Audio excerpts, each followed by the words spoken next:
ሐዋርያት ላይ እጅ የሚጭኑትን የእግዚአብሔር መንግስትን በክፉ የሚመለከቱትን ባለጠጎች ገንዘብ ያላቸውን ሀብታም የሆኑ ሰዎች በብር በገንዘብ በወርቅ የበለጸጉ ሰዎችን ሲገስጽ ሲመክር የምናይበት ምዕራፍ ነው። በነገራችን ላይ ቤተክርስቲያን ባለጸጎችን አትጠላም። ይሄን ነገር ብዙ ጊዜ ደጋግሜ ተናግሬያለሁ። ቅዱስ ዮሐንስ አፈወርቅ እኛ ይላል ኦኬ ክርስቲያኖችን ሲናገር እኛ ሀብታሞችን ባለጸጎችን በሀብት በገንዘብ የበለጸጉትን ሰዎች ነው የሚናገረው። አንጠላም፣ ገንዘቡ ግን ከየት መጣ የሚለውን እንመለከታለን ይላል። ኦኬ ብዙ ጊዜ ያለ ሚስኮንሴፕሽን አለ። ብዙ ጊዜ ቤተክርስቲያን ባለ ሀብታሞች ሰዎችን እንደምትጠላ ወይም ደግሞ ባለጸጎ ሰዎችን እንደምትጠላ ባለጸጎች በእግዚአብሔር መንግስት ቦታ እንደሌላቸው ተደርጎ የሚነገር ንግርት አለ። ተረት ነው። ቤተክርስቲያን እንዲህ ብላ ታስተምረው። ለዚህ ነው ቅዱስ ዮሐንስ አፈወርቅ እኛ ባለጸጎችን አንጠላም። ኦኬ በሐዋርያት ዘመንም እኮ ብንመለከት የበረቱ ባለጸጎች ቤተክርስቲያንን እጅጉን የረዱ ባለጸጎች አሉ። እኛ ባለጸጎችን አይደለም ምንጠላው ገንዘቡ ከየት መጣ የሚለውን ነው። በሌሎች ሰዎች ላይ እጅ ጭነው የሚከብሩ ሰዎች አሉ። ያንን ቤተክርስቲያን ትጸየፋለች። ኦኬ ያንን ቤተክርስቲያን ምንጩን ነው ቤተክርስቲያን የምትመለከተው እንጂ እከሌ ሀብታም ነው፣ እከሌ ባለጸጋ ነው፣ እከሌ ይሄን ያህል ሀብት አለው የሚለውን ቤተክርስቲያን አጠላ። እንዲያውም በደንብ አድርጋችሁ ስሙ፣ ክርስቲያን ታታሪ ሰራተኛ ነው መሆን ያለበት። ሰርቶ ቤተሰቦቹን የሚያስተዳድር ሰርቶ ቤተሰቦቹን ብቻ አይደለም የተቸገሩ ሰዎችን የሚረዳ መሆን ነው ያለበት። ይሄንን ነው እንደውም ኢንኮሬጅ የምታደርገውና አስቀድመን ማወቅ ያለብን ምዕራፍ 5ን ከመመልከታችን በፊት ቤተክርስቲያን ፈጽሞ ባለጸጎችን አትጠላም። ይሄንን ነገር ገንዘብ እንድታረጉት በትህትና እጠይቃለሁ። አሁን ታዲያ ያዕቆብ ምን እያለ ነው የሚለውን እናያለን። አሁን ያዕቆብ ምዕራፍ 5 ቁጥር 1 ላይ ስትመለከቱ እህታችን ጤና እዚህ ጋር ገጸ ንባቡን ከፍታላችኋለች። አሁንም እናንተ ባለጠጎች ብሎ ይጀምራል። አሁን ለባለጠጎች የተላከ መልእክት ነው። ባለጠጎች በሀብት የበረቱ ለነሱ ነው መልእክት የሚልክላቸው። እዚህ ጋር ግን ባለጠጎች ተብለው የተጠሩት ገንዘባቸውን ተጠቅመው ንብረታቸውን ተጠቅመው ሀብታቸውን ተጠቅመው ድሆች ላይ እጅ የሚጭኑ ድሆች በፈተና ውስጥ እንዲያልፉ ድሆች ላይ መከራን የሚያደርጉትን ነው። ለድሆች የማያደርጉ የተጠሙትን የማያጠጡ የተራቡትን የማያበሉ የተራቆቱትን የማያለብሱ የታሰሩትን የማይጠይቁ ባለጠጎችን ነው እየተናገረ ያለው። ኦኬ ባለጠጎችን ነው እየተናገረ ያለው። እሺ ምን አለ? ገጸ ንባቡን እንጀምረዋለን። ቁጥር 1 እና 2 ነው ማነብላችሁ። እንዲህ ይላል፣ አሁንም እናንተ ባለጠጎች ስለሚደርስባችሁ ጭንቅ ዋይ እያላችሁ አልቅሱ አለ። ኦኬ ምን አይነት ጭንቅ ይደርስባችኋል እንመለከተዋለን። ስለሚደርስባችሁ ጭንቅ ዋይ እያላችሁ አልቅሱ። ሀብታችሁ ተበላሽቷል። ከፍ አድርጉ። ሀብታችሁ ተበላሽቷል፣ ልብሳችሁም በብል ተበልቷል ይላል። እየሰማችሁ ነው? ሀብታችሁ ተበላሽቷል፣ ልብሳችሁም በብል ተበልቷል ይላል። ኢትዮጵያውያን ሊቃውንት በተለይ ያዕቆብ መልእክት አንድምታ ትርጓሜ ላይ በጣም በሚደንቅ መልኩ ያብራሩታል። እንዲህ ይላሉ፣ እህሉን ነዳያን እህሉን ያላቸውን ሀብት ማለት ነው ነዳያን ከሚበሉት ብላችሁ አኑራችሁ ነቀዝ በላው። እሺ ልብሱንም ያላችሁን ልብስ ነዳያን ከሚለብሱት ብላችሁ አኑራችሁ ብል በላው ይላሉ። ሊቁ አምብሮሲዮስ ይላል ክርስቲያኖችን ሲናገር ቁምሳጥን ውስጥ 2 ልብስ ካለ ይላል። በደንብ አድርጋችሁ ስሙ እንደው ክርስቲያኖች፣ ይሄ ለእናንተ ህይወት ነው። ኦኬ 2 ልብስ ካለ ይላል፣ አንዱ ያንተ ነው። ኦኬ መቼም ቤተክርስቲያን እርቃንህን ዙር አትልም። አንዱ ልብስ ያንተ ነው ካለ በኋላ አንዱ ግን እርቃኑን ያለው የወዳጅ ነው፣ ስለዚህ አውጣና ስጠው ይላል። ያንን ነው ኢትዮጵያውያን ሊቃውንት እየተናገረው ያሉት። ያንን ነው ያዕቆብ እየተናገረ ያለው። እህል አላችሁ፣ እግዚአብሔር ባርኳቸዋል። በነገራችን ላይ እግዚአብሔር ባርኳቸው በባረካቸው በረከት ላይ ቆመው እነሱ ነዳያንን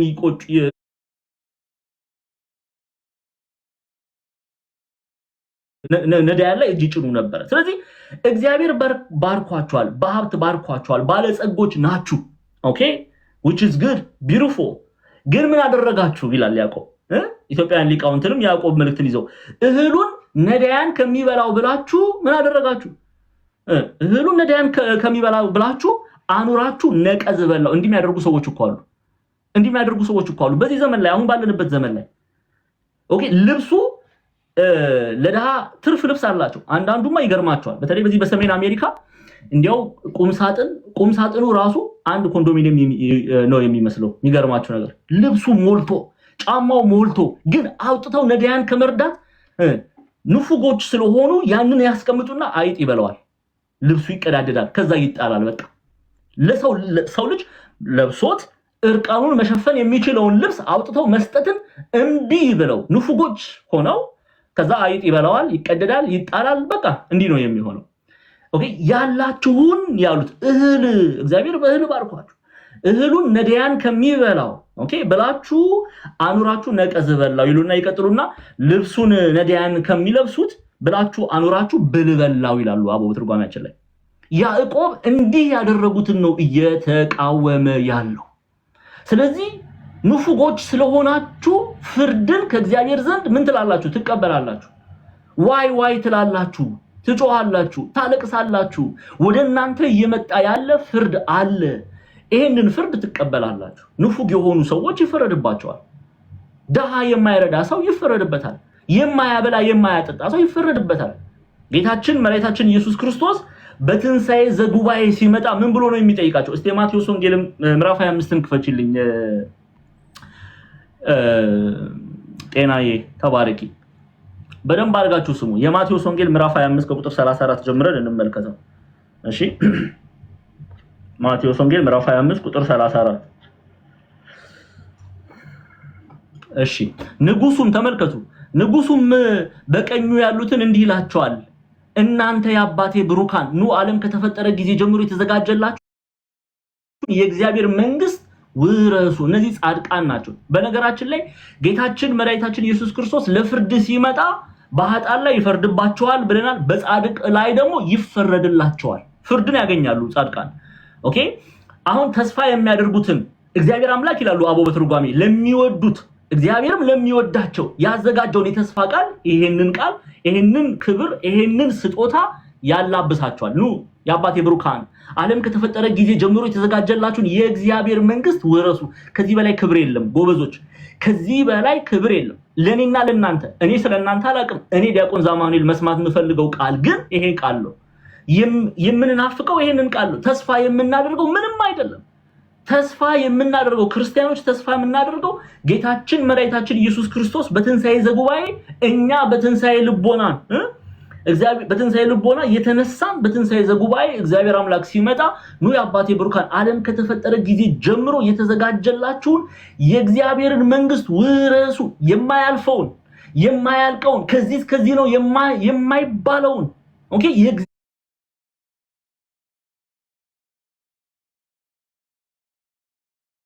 እግዚአብሔርን ዘላለማዊ የሆነውን የእግዚአብሔር መንግስት ያንን አክሊል መቀናጀትን ተስፋ ልናደርግ ያስፈልጋል። ስለዚህ ያንን ነው ተስፋ የምናደርገው። አሁን ያንን የሚወርሱ የእግዚአብሔርን ቃል የጠበቁ ናቸው። አሁን ያዕቆብ ይቀጥልና ይላል የያዕቆብ መልእክት እመጣለሁ።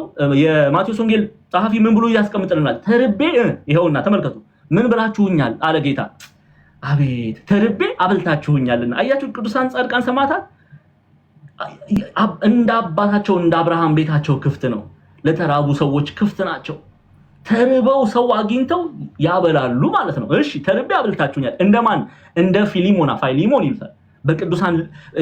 የቅዱሳን ልብ ባንተ ስላረፈ እያለ ቅዱስ ጳውሎስ የሚያመሰግነው ደቀ መዝሙሩ ፊሊሞናን ያስታውሰናል። ፊሊሞና ብቻ አይደለም አይደለ ጎበዞች፣ ጋይዮስንም እናያለን። ሶስተኛ ዮሐንስ መልእክት ላይ ኢትዮጵያውያን ሊቃውንት ጋይዮስን ምን ብሎ ነው የሚጠሩት? የቅዱስ ዮሐንስ ወዳጅ። እንዴት ይገርማል! ብዙ ጋይዮስ ተብሎ የተጠሩ አሉ በመጽሐፍ ቅዱስ ላይ። ይሄንን ጋይዮስ ለመለየት የቅዱስ ዮሐንስ ወዳጅ ተብሎ ነው የሚጠራው። ይሄ ጋይዮስ ለምንድን ነው ወዳጅ ያስባለው? ለእግዚአብሔር የሚገባውን ያደርጋልና። ለእግዚአብሔር የተገባ የተቸገሩ መርዳት ለእግዚአብሔር የተገባ ነው። የተጠሙ ማጠጣት ለእግዚአብሔር የተገባ ነው። ይሄን ያደርጋልና ጋይዮስን ኢትዮጵያ ሊቃውንት የቅዱስ ዮሐንስ ወዳጅ። እናንተ ጎበዝ የቅዱስ ዮሐንስ ወንድም፣ የቅዱስ ዮሐንስ ጓደኛ፣ የቅዱስ ዮሐንስ ወዳጅ ተብሎ መጠራት እንዴት አይነት ክብር ነው! እናታችን ቅድስት ድንግል ማርያም የምናፈቅራትን እናታችን ቅድስት ድንግል ማርያም እነሆ እናት ብሎ ጌታችን መድኃኒታችን አምላካችን ኢየሱስ ክርስቶስ ሰጥቶታል። ወደ ቤቱ ይዟት ሄዷል እኮ ጎበዝ። የቅዱስ ዮሐንስ ወንድም መባል፣ የቅዱስ ዮሐንስ ወዳጅ መባል እንዴት አይነት ታላቅ ክብር ነው! ቅዱስ ዮሐንስ አፈወርቅ ይገርማቸዋል። the epistle of Romans chapter 16 ላይ ምዕራፍ 16 የሮሜ መልእክት ምዕራፍ 16 ሆሚሊው ላይ ድርሳኑ ላይ ስለ ፌቨን ያነሳና ቅዱስ ጳውሎስ የፌቨንን እህቴ እያለ ይጠራልና እንዴት አይነት መታደል ነው ይላል ቅዱስ ዮሐንስ አፈወርቅ። ፌቨን የሮሜን መልእክት ይዛ ኢጣሊያ ሮም ይዛ ሄደች ጀግና ሴት ናትና እንዴት የቅዱስ ጳውሎስ እህት ተብላ ተጠርታለች? እንዴት ያለ ትልቅነት ነው! እንዴት ያለ ክብር ነው እያለ ያመሰግናታል። ፌቨንን እኮ ነው ተደንቆ ነው ቅዱስ ዮሐንስ። ምክንያቱም ቅዱስ ጳውሎስ ፌቨንን ምን ብሎ ይጠራታል? እህቴ። ጎበዝ። ሐዋርያው ቅዱስ ጳውሎስ ነው ወንድሜ ብሎ የሚጠራ። ሐዋርያው ቅዱስ ጳውሎስ ነው እህቴ እያለ የሚጠራው። ከዚህ በላይ ክብር ምን አለ? ከዚህ በላይ ክብር ጎበዞች። ስለዚህ ቅዱስ ዮሐንስ አፈወርቅ በሆሚሊው ላይ ፌቨንን እንዴት የታደልሽ ነሽ ይላታል። እውነትም የታደለች ናት። እህቶች በዚህ አጋጣሚ እንደነዚህ አይነት ጻድቃን ሰማዕታት ቅዱሳንን አርአያ ልታደርጉ ያስፈልጋል። እኔ አላልኩም፣ የእግዚአብሔር ቃል ነው የሚለው። ቅዱስ ቀለሜንጦስ ዘሮም የሚባሉ አሉ። ሴንት ክላይማከስ ቅዱስ ቀለሜንጦስ ዘሮም ተብለው ይጠራሉ። በመጽሐፍ ቅዱስ ላይ በስማቸው ተጠቅሷል። የቅዱስ ጳውሎስ ወዳጅ ናቸው። የቅዱስ ጴጥሮስ ደቀ መዝሙር እንደሆኑ በቤተክርስቲያናችን ይነገራል። ምን ይላሉ? ቅዱሳንን ተከተሉ ይላሉ። ለምን? ቅዱሳንን የሚከተል ቅዱስ ይሆናል። እናታችን ቅድስት ድንግል ማርያምን ይላሉ ኢትዮጵያ ሊቃውንት ወደ መንግስተ ሰማያት እየመራች ወደ መንግስተ ሰማያት ትመራናለች፣ ወደ መንግስተ ሰማያት እየመራች ታስገባናለች ይላሉ ኢትዮጵያ ሊቃውንት። አንዳንድ ወንጌል ያልገባቸው ሰዎች እንዲያው እናንተ ኦርቶዶክሳውያን ተሳስታችኋል የሚል ቃል ሲናገሩ እንሰማለን አይደል? ኦርቶዶክሳውያን ክርስቲያኖች ምን ማለት ነው? ኢየሱስ ክርስቶስ መንግስተ ሰማያት ነው። እርሱ መንግስተ ሰማያት ነው። እናታችን ቅድስት ድንግል ማርያም ወደ መንግስተ ሰማያት ወደ ክርስቶስ ትወስደናለች፣ ታቀርበናለች። ከእርሷ በላይ ማን? እሷ የጸጋ እመቤት ናት እኮ፣ በጸጋ የሞላች ናት። ይሄ ብለን ልንዘረዝር ስለሷ ልንናገር እንዲያው እግዚአብሔር በፈቀደልን መጠን ነው እንጂ ልንናገር የምንችለው እንዲህ ብለን ልናስቀምጥ እንኳን አንችልም። እሷን እናቱ ተሆነው ዘንድ መርጧታል። ስለዚህ ወደ ክርስቶስ ትመራናለች ማለት ስህተት አይደለም። ቅዱሳን ወደ ክርስቶስ ነው የሚመሩን። ቅዱሳን ወደ መንግስተ ሰማያት ነው የሚኖሩን። ለዚህ ነው ቅዱስ ጳውሎስ በቆሮንቶስ መልእክቱ አንደኛ ቆሮንቶስ ምዕራፍ 11 ቁጥር 1 ላይ እኔ ክርስቶስን እንደመሰልኩ እኔን ምሰሉ አለ። ቅዱስ ጳውሎስን መምሰል ክርስቶስን መምሰል ነውና፣ መብርሃንን መምሰል ክርስቶስን መምሰል ነውና፣ ስለዚህ ቅዱሳን ይመሰገናሉ። ቅዱሳን በእግዚአብሔር ዘንድ ክብር አላቸው፣ ትልቅ ቦታ አላቸው። ስለዚህ ተርቤ አብልታችሁኛል ይላቸዋል። ተመልከቱ፣ ቅዱሳንን እኮ ነው። ከዛስ ተጠምቼ አለ አጠጥታችሁኛል፣ እንግዳ ሆኜ ተቀበላችሁኛልና። ከፍ እያደረግሽ ጤናዬ፣ እንግዳ ሆኜ ተቀበላችሁኛልና። ስለዚህ ታርዤ አልብሳችሁኛል፣ ታመሜ ጠይቃችሁኛል ካለ ከዘረዘረ በኋላ ይኸው ቃሉ ታስሬ ወደኔ መታችኋል ብለው ጻድቃንም ይላል መልሰው ይሉታል፣ ጌታ ሆይ ተርበህ አይተን መቼ አበላንስ? ወይስ ተጠምተህ አይተን መቼ አጠጣንህ? እሺ ከፍ እያልሽ ጤናዬ፣ እንግዳ ሆነህ አይተን መቼ ተቀበልንህ? ወይስ ታርዘህ አይተን መቼ አለበስንህ? ወይስ ታመህ ወይስ ታስረህ አይተን መቼ ወደ አንተ መጣን ይላሉ። ከዛ ንጉሱ መልሶ እውነት እላችኋለሁ ከሁሉ ከሚያንሱ ከነዚህ ወንድሞች ለአንዱ እንኳን ስላደረጋችሁት ለኔ ያደረጋችሁት ይላቸዋል። ኦኬ፣ የእግዚአብሔርን መንግስት ይወርሳሉ ማለት ነው። እምነትን ከስራ ጋር አስተባብረው ይዘዋልና። አሁን እዚህ ጋር ታቆሙልኛላችሁ። ያዕቆብ እየተናገረ ያለው እንዳንሳሳት ኦርቶዶክሳውያን ክርስቲያኖች፣ ያዕቆብ እየተናገረ ያለው ሀብት ተሰጥቷቸው ሀብታቸውን ተጠቅመው የተቸገሩ ሰዎችን ያረዱ ንፉጋን የሆኑ ባለጸጎችን ነው። ግልጽ ነው። ወደ ያዕቆብ ተመለሽልኝ ጤና፣ ያዕቆብ ጋር ተመለሽልኝ። ያዕቆብ ምዕራፍ 5። ስለዚህ ቤተክርስቲያን ባለጸጎችን አትጠላም። ግልጽ ነው። እባካችሁ እንዲህ አይነት እኔ እንደውም ሄሬሲ ነው የምለው፣ ትልቅ ክህደት ነው። ቤተክርስቲያን ማታስተምረው እንደምታስተምር አድርጎ መናገር ትልቅ ስህተት ነውና አንዳንድ ሰዎች ሰማሉ እንደው ከቤተክርስቲያን ለምን አትሄዱም እንኳን ሲባሉ በቃ ጥሩ ፊት ያሳዩንም ምናምን ምትሉ ሰዎች አሉ የሚሉ ሰዎች አሉና እባካችሁ እንዲህ አይነት ሚስኮንሴፕሽን መነሳት የለበትም። ቤተክርስቲያን በጣም ነው የምታፈቅረው ባለጸጎችን፣ በጣም ነው የምትወደው ባለጸጎችን። ሁሉንም እጅግ አድርጋ ትወዳለች ቤተክርስቲያን። የምትጠላው ኃጢአትን ብቻ ነው። ስለዚህ ባለጸጎች ንብረታችሁን ተጠቅማችሁ ቤተክርስቲያንን መርዳት ይሄ በእግዚአብሔር ዘንድ የተወደደ መባ ቁርባን ነው። ቁርባን ማለት ስጦታ ማለት ነው። ኦኬ፣ ከዚህ ጋር ላይ ያይዝና አንድ ሁለት የመጽሐፍ ቅዱስ ክፍል እንመልከት። ለምሳሌ ጠቢቡ ሰለሞን በዚህ በመጽሐፈ ምሳሌ ምዕራፍ 11 ክፈችልኝ ጤናዬ፣ ብትጽፉ ደስ ይለኛል። መጽሐፈ ምሳሌ ምዕራፍ 11 ቁጥር 28 ላይ ነው። ምን እንደሚል ስሙ። 28 አዎ። እና ወደዚህ አስጠጊውና ቢጽፉ ደስ ይለኛል እየጻፋችሁ 28 ምዕራፍ 11 ቁጥር 28 ምዕራፍ 11 ቁጥር 28 አዎ ተመልከቱ። በባለጠግነቱ የሚተማመን ሰው ምን ይላል? ይወድቃል። ዛሬ ላይ በንብረታቸው፣ በሀብታቸው፣ በመኪናቸው፣ በቤታቸው የሚመኩ ሰዎች አሉ። ምንም አይደርስብንም ብለው የሚመኩ ገንዘባቸውን መመኪያ አድርገው ያቆሙ ሰዎች አሉ። ስለዚህ በባለጠግነቱ የሚተማመን ሰው ይወድቃል፣ ጻድቃን ግን እንደ ቅጠል ይለመልማሉ። የሚመካ ክርስቲያኖች ቅዱስ ጳውሎስ እንደነገረን የሚመካ በማን ይመካ? በእግዚአብሔር ይመካ። መመኪያችን ሊሆን የሚገባው እግዚአብሔር አምላክ ነው። እግዚአብሔር አምላክ ነው ልንመካበት የሚገባው ምርኩዛችን ይሆን ዘንድ ልንመለከት የሚገባው ክርስቶስ ነው እንጂ ሀብታችን አይደለም። አንዳንድ ሰዎች ሀብታቸውን ተመክተው በትዕቢት ሲመላለሱ እናያለን። ወድቀዋል ደግሞ አይደለ? ወድቀዋል። ሰዓታችንን ለመጠቀም ነው እንጂ ብዙ የመጽሐፍ ቅዱስ ክፍሎችን ማንሳት እንችላለን። ለምሳሌ ሐዋርያት ሥራ ምዕራፍ 12 ሐዋርያት ሥራ ምዕራፍ 12 ላይ ማንን ነው የምናገኘው? የሐዋርያት ሥራ ምዕራፍ 12 የቅዱስ ያዕቆብ የቅዱስ ዮሐንስ ወንድም እሱን ያስገደለው ማን ነው? አይተናል አይደለ? እስቲ ምዕራፍ 12ን አንድ ይክፈችልኝ። ሐዋርያት ሥራ ምዕራፍ 12 ሄሮድስ ምንድነው ያደረገው?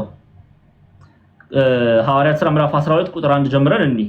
ሐዋርያት ሥራ ምዕራፍ 12 ቁጥር 1 ላይ በዚያ ዘመን ንጉሥ ሄሮድስ መከራ ያጸናባቸው ዘንድ ከቤተክርስቲያን በአንዳንዶች ላይ እጁን ጫነባቸው፣ የዮሐንስ ወንድም ያዕቆብን በሰይፍ ገደለው ይላል። ያዕቆብን በሰይፍ ገደለው፣ እጅ ጫነ ማለት መከራ አጸና ማለት ነው። ቤተክርስቲያን በስደት ወጣች። አሁን ይሄን ካደረገ በኋላ ጴጥሮስን ወደ ወህኒ ወደ እስር ቤት አስገባው። ያን ታሪክ ታውቁታላችሁ፣ ከዚህ በፊት በደንብ ተምረነዋል። መጨረሻው ክፍል ላይ ተመልከቱ። አሁን ቁጥር 20 ላይ ነው ያለኝ። አሁን ምን እንዳደረገ ተመልከቱ። ይሄንን ሁሉ ካደረገ በኋላ እግዚአብሔር አምላክ ጴጥሮስን ቅዱስ መልአኩን ልኮ ረድቶት ከወህኒ ካስመለጠው በኋላ ቁጥር 20 ላይ ከጢሮስና ከሲዶና ሰዎች ጋር ተጣልቶ ነበረ። በአንድ ልብ ሆነው ወደ እርሱ መጡ። በአንድ ልብ ሆነው ወደ እርሱ መጡ። የንጉሱንም ቢትወደድ ብላስጦስን እሺ አሰኝተው እርቅ ለመኑ። አገራቸው ከንጉስ ሀገር ምግብ ያገኝ ነበርና ይላል። አሁን ይሄ ንጉስ ባለጸጋ ነው፣ ሀብታም ነው። ከእርሱ አልፎ ለሌሎች ሰዎች ምግብን ይሰጥ የነበረ ባለጸጋ ነው።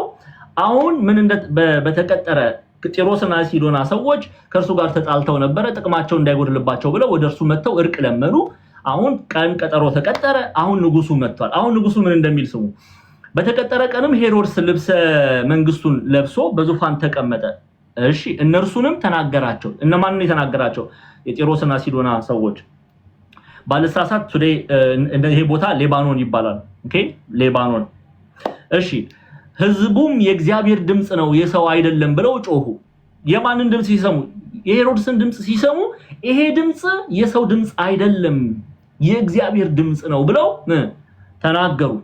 እሱም አልተቃወመም፣ ሐሴት አደረገ ይሄንን። ስለዚህ እግዚአብሔር ምን አደረገ ይላል? ለእግዚአብሔርም ክብር ስላልሰጠ በሀብቱ በስልጣኑ በመንግስቱ ስለተመካ አንድም ደግሞ ቤተክርስቲያን ላይ እጅ ስለጫነ ለእግዚአብሔር ክብር ስላልሰጠ ያን ጊዜ የጌታ መልአክ መታው ብሎ አይደለም የሚያቆመው ሉቃስ ሲጽፍልን። በትልም ተበልቶ ሞት ይላል። ለምንድን ነው ይሄንን ያስቀመጠው? ምን ያህል እንደበሰበሰ ነው የሚያሳየው። በኃጢአት መበስበሱን ነው። በትል ተበልቶ ሞተ ሲል ምን ያህል ውስጡ በኃጢአት እንደበሰበሰ ለመግለጽ ነው። ለመግለጽ ነው። ዛሬ እንዲህ አይነት መበስበስን ገንዘብ ያደረጉ ሰዎች አሉ። በሀብታቸው ተመክተው በእግዚአብሔር ላይ ክፉ የሚናገሩ ሰዎች አሉ። ኦርቶዶክሳውያን ክርስቲያኖች ከኛ መካከል ግን እንደዚህ አይነት ድምጽ ሊሰማ አይገባም። ወደ እግዚአብሔር ልንመለስ በንስሐ በስጋው ደግሞ እግዚአብሔርን ልናከብር በርሱ ልንመካ ያስፈልጋል። እንደ ሄሮድስ አይነት ዕጣ ፈንታ ሊደርስብን አያስፈልግም። የሚመካ በእግዚአብሔር ይመካ ይላል መጽሐፍ ቅዱስ። ስለዚህ የምንመካው በሀብታችን አይደለም። የምንመካው በማን ነው? በእግዚአብሔር ነው። ወደ ያዕቆብ እንመለስና እንቀጥላለን። ያዕቆብ መልእክት ምዕራፍ 5 ቁጥር 1 እና 2ን እያየን ነው፣ እየጨረስን ነው። በደንብ አድርገን እናያለን። ቁጥር 3 ላይ አሁን ቁጥር 3 ከመሄዳችን በፊት ይቅርታ አንድ ቁጥር 1 ላይ አሁንም እናንተ ባለጠጎች ስለሚደርስባችሁ ጭንቅ ዋይ ዋይ ያላችሁ አልቅሱ። ኦኬ ሀብታችሁ ተበላሽቷል፣ ልብሳችሁም በብል ተበልቷል ይላል። ስለዚህ ፍርድ እየመጣባችሁ ነው። እናንተ ገንዘባችሁን ንፉጎች ስለሆናችሁ ፍርድ እየመጣባችሁ ነው፣ ከእግዚአብሔር ዘንድ ፍርድን ትቀበላላችሁ እያላችሁ ነው ያዕቆብ። ኦኬ ስለሚደርስባችሁ ጭንቅ ዋይ ዋይ ያላችሁ አልቅሱ የሚለው ምክንያቱም በኋላ ላይ ተርቤ አላበላችሁኝም ይላችኋል ጌታ፣ ተጠምቼ አላጠጣችሁኝም ይላችኋል። ስለዚህ አላውቃችሁም የሚለውን ቃል ትሰማላችሁ። ኦኬ ይፈረድባችኋል እያለ ነው ያዕቆብ። ሀብታቸውን፣ ንብረታቸውን፣ ገንዘባቸውን ተጠቅመው ድሆችን አልረዱምና ለዛ ሀብታችሁ ተበላሽቷል፣ ልብሳችሁም በብል ተበልቷል ካለ በኋላ ወርቃችሁም ብራችሁም ዝጓል፣ ዝገቱም ምስክር ይሆንባችኋል፣ ስጋችሁም እንደ እሳት ይበላል፣ ለኋላኛው ቀን መዝገብ አከማችታችኋል ይላል። ኦኬ ፍርድ ይፈረድባችኋል። እናንተ ንብረታችሁን ተጠቅማችሁ ገንዘባችሁን ተጠቅማችሁ በሰማይ ትልቁን ክብር ከእግዚአብሔር ዘንድ የሚሰጠውን ክብር መመልከት ሲገባችሁ ንፉጎች ሆናችሁ ድሆች ላይ እጅ ስለጫናችሁ ምን ፍርድ ይጠብቃችኋል? ፍርድ ምን ይጠብቃችኋል እያለ ነው። እዚህ ጋር አንድ መጽሐፍ ቅዱስ ክፍል ባይ ደስ ይለኛል። እዛው መጽሐፈ ምሳሌ ምዕራፍ 21 ቁጥር 8 ላይ ነው ቁጥር 21 ቁጥር 13 ላይ ሶሪ ምዕራፍ 21 ቁጥር 13 ላይ ነይልኝ። ቶሎ እየጨረስን እንሄዳለን ሰዓታችን ለመጠበቅ። ከዛ ወደ ትርጓሜያችን ደግሞ እናያለን። አቦ ምን ብሎ ይተረጉሙታል የሚለውን ሐሳብ እንመለከተዋለን። መጽሐፈ ምሳሌ ምዕራፍ 21 ቁጥር 13 ትጮሃላችሁ ፍርድን ትቀበላላችሁ እያለ ያዕቆብ ይናገራል። ጠቢቡ ሰለሞን ደግሞ በዚህ በመጽሐፈ ምሳሌ ምዕራፍ 21 ቁጥር 13 ላይ የድሃውን ጩኸት አይገርም? ይሄን ተመልከቱት። ይሄን ጥቅስ የድሃውን ጩኸት እንዳይሰማ ጆሮን የሚደፍን ሰው እርሱ ራሱ ምን ይላል? ይጮሃል፣ ግን ምን ይል አይሰማለትም ይላል። በጣም እኮ ነው የሚያስፈራው። የድሃውን ጩኸት እራበኝ ብሎ የሚጮኸው ያ ነዳያን የነዛን ጩኸት ሀብት እያለው ገንዘብ እያለው መርዳት እየቻለ አንዳንድ ሰው በጣም ነው የሚገርመው። ገንዘብ እያለው ሀብት እያለው መርዳት እየቻለ ንፉግ የሚሆን ሰው አለ። መርዳት እየቻለ የድሃውን ጩኸት እንዳይሰማ ጆሮውን የሚደፍን ልርሊ ጆሮውን መድፈን እንዲህ ጆሮውን የሚደፍን ማለት አይደለም፣ ሰምቶ ማድረግ የማይፈልግ ንፉግ የሆነ ልብ ያለው ማለት ነው። እሺ ጆሮውን የሚደፍን ሰው እርሱ ራሱ ይላል ይጮሃል አይሰማለትም። እርሱ ራሱ የሚጮህበት ዘመን ይመጣል። እርሱ ራሱ ዋይ ዋይ የሚልበት ጊዜ ይመጣል፣ ግን አይሰማለትም። ምክንያቱም የድሃውን ጩኸት አልሰማምና። እኔ ይገርማቸዋል። ጠቢቡ ሰለሞን ይሄን ክፍል እንደው በመንፈስ ቅዱስ እርዳታ ሲያዘጋጅ ሉቃስ ደግሞ በሉቃስ ወንጌል ምዕራፍ 16 ላይ ያስቀመጠውን ክፍል የመጽሐፍ ቅዱስ ክፍል ትዝ እንዳስብ ያደርገኛል። ታስታውሳላችሁ ያላዛርን ታሪክ? እስቲ አንዴ ሉቃስ 16 ላይ ነይልኝ ጤናዬ፣ ቶሎ ሉቃስ 16 ኦኬ፣ ሉቃስ 16 ቶሎ ክፈችልኝ። አዎ ሉቃስ 16 ላይ ያላዛርን ታሪክ እናገኛለን። እስቲ ገጸ ንባቡን እንመልከት። ሉቃስ 16 ላይ ትከፍችልኛለሽ። የሉቃስ ወንጌል ምዕራፍ 16 ባለጠጋው ጩኸቱ ተሰምቶለታል ወይ? እንመልከት እስቲ የሉቃስ ወንጌል ምዕራፍ 16 ከቁጥር 20 ጀምረን እናንብበው። ገጸ ንባቡን እናንብበው። ተመልከቱ። አዎ ይሄው አላዛር የሚባል አንድ ድሃ በቁስል ተወርሶ በደጅ ተኝቶ ነበር ይላል። እሺ ከባለጠጋ ማዕድ ከሚወድቀው ፍርፋሪ ሊጠግብ ይመኝ ነበር፣ ውሾችም እንኳን መጥተው ቁስሎቹን ይልሱ ነበር። ድሃው ሞተ። አሁን አላዛር ከባለጠጋው ዘንድ ምን ይመኝ ነበር? ቁራሽ እንጀራን ይመኝ ነበር። አሁን ሁለቱም ሞቱ፣ ባለጠጋውም ድሃውም ሞቱ። እሺ ድሃው ሞተ፣ መላእክትም ወደ አብርሃም እቅፍ ወሰዱት። ባለጠጋው ደግሞ ሞተና ተቀበረ ይላል። እሺ በሲኦልም በስቃይ ሳለ አሻቅቦ አብርሃምን በሩቅ አየ፣ አላዛርም በእቅፉ፣ እርሱም እየጮኸ። እርሱም የሚለው ማንን ነው? ባለጠጋ የነበረውን በሀብት የበረታውን ባለጠጋ የነበረው አላዛርን በክፉ አይን ይመለከት የነበረ አሁን እርሱ ጮኸ። ምን ብሎናል ጠቢቡ ሰለሞን? ይጮሃሉ ግን ጮታቸው ምን አይልም? አይሰማም። እሺ መልስ አያገኝም ማለት ነው። ጮታቸው አይሰማም ሲል ጮቱን እንሰማለን ግን መልስ አያገኙም። በጎ የሆነ የሚያጽናና መልስ አያገኙም ማለት ነው።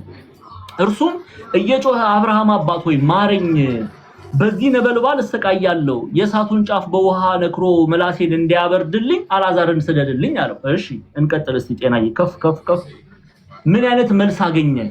አብርሃም ግን ልጄ ሆይ አንተ በህይወት ሳለ መልካም እንደተቀበልክ አስብ፣ አልዓዛርም እንዲሁ ክፉ። አሁን ግን እርሱ በዚህ ይጽናናል። አልዓዛር በምን ይጽናናል? በዚህ ይጽናናል። ስለዚህ አንተስ እሺ እንመልከት። አስቀድሞ በሰራው ክፉ የንፉግነት ስራ አሁን ግን በእርሱ በዚህ ይጽናናል ካለ በኋላ ስለ አልዓዛር አንተም ትሰቃያለህ አለው። ጩኸቱ ተሰማለት? ታዲያ ተሰማለት እንላለን አንልም። እንዲያውም ወንድሞቼ እኔ ካለውበት እንዳይመጡ አልዓዛርን ላከው እንኳን ቢል ምንድነው ያለው? መምህራን አሏቸው ነው ያለው አብርሃም የመለሰለት። ስለዚህ ባለጠጎች ንፉጎች አትሁኑ። the moral of the story ንፉጎች አትሁኑ። ኦኬ እጆቻችሁን ለተቸገሩ ሰዎች ዘርጉ። በዚህ በህይወት በዚህ ድንኳን ባላችሁበት ጊዜ የተቸገሩትን ሰዎች እርዱ፣ የተራቡ ሰዎችን አብሉ፣ የተጠሙ ሰዎችን አጠጡ። ይህን ማድረግ ማባከን አይደለም ማትረፍ ነው። እስቲ መልሱልኝ፣ ማትረፍ አይደል እንዴ? የተቸገሩ ሰዎችን መርዳት ማትረፍ ነው። የተራቡ ሰዎችን መርዳት ማትረፍ ነው።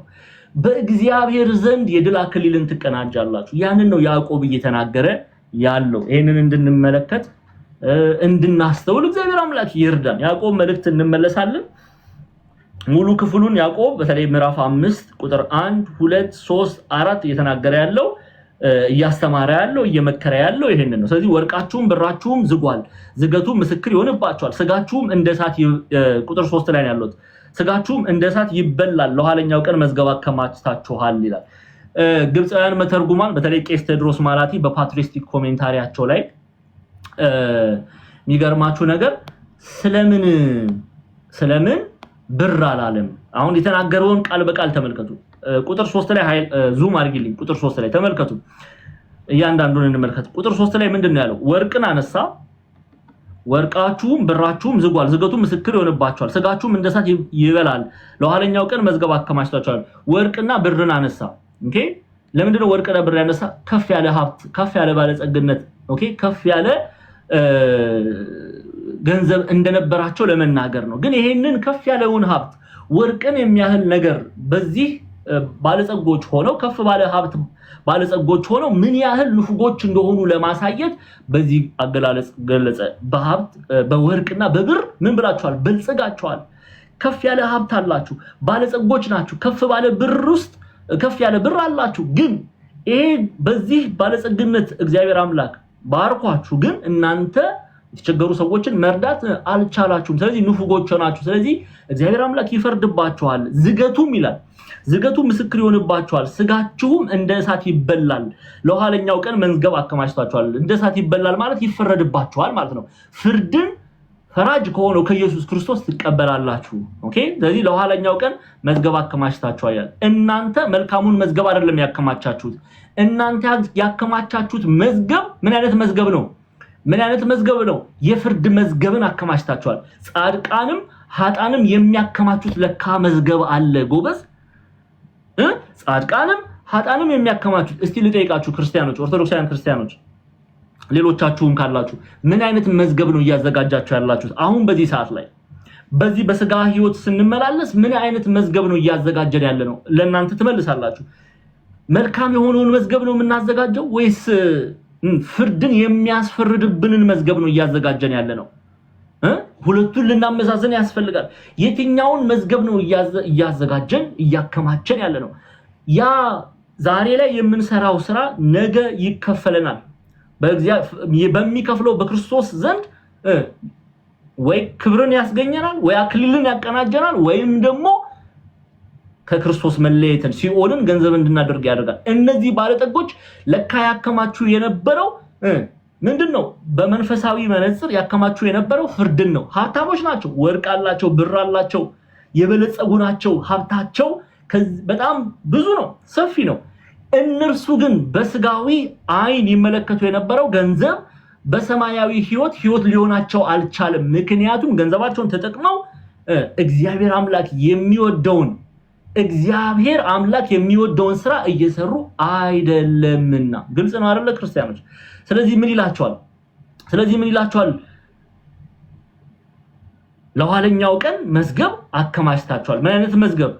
መልካም መዝገብ ነው ያዘጋጁት አይደለም። ያከማቹት መዝገብ የፍርድ መዝገብ ነው። ያከማቹት መዝገብ ከእግዚአብሔር የሚለያቸው መዝገብ ነው። ዛሬ ላይ በማወቅም ባለማወቅም እንዲህ አይነት መዝገብ የሚያከማቹ ብዙ ሰዎች አሉ።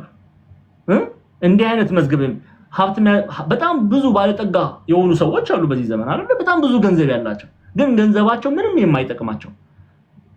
ሰው ዓለሙን ሁሉ ቢያተርፍ ነፍሱን ቢያጎድል ምን ይጠቅመዋል አይደለም የሚለው?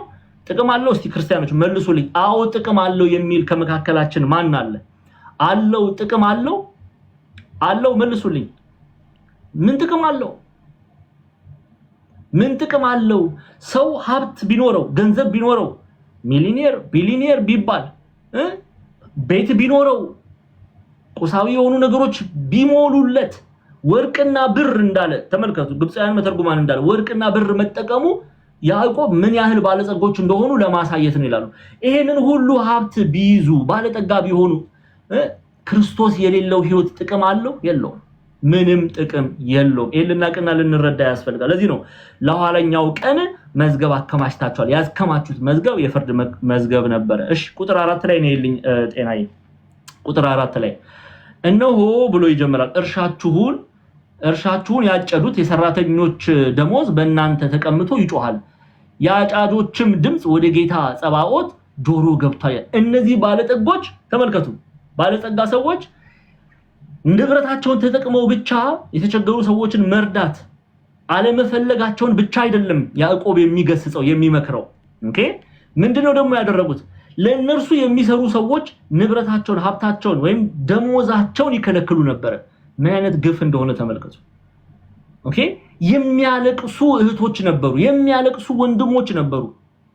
ሰርተው የሰሩትን ገንዘብ እንዳያገኙ ቀጣሪዎችም ናቸው። ተመልከቱ የሀብታቸው ስፋት ምን ያህል እንደሆነ ሰው ቀጥረው ያስተዳድሩ ነበር፣ ግን ደሞዝ አይከፍሉ። ዛሬ በጣም ክፉ የሆኑ ሰዎች አሉ፣ እንደሚያደርጉ ክፉ የሆኑ ሰዎች አሉ። ቀጥረው ግን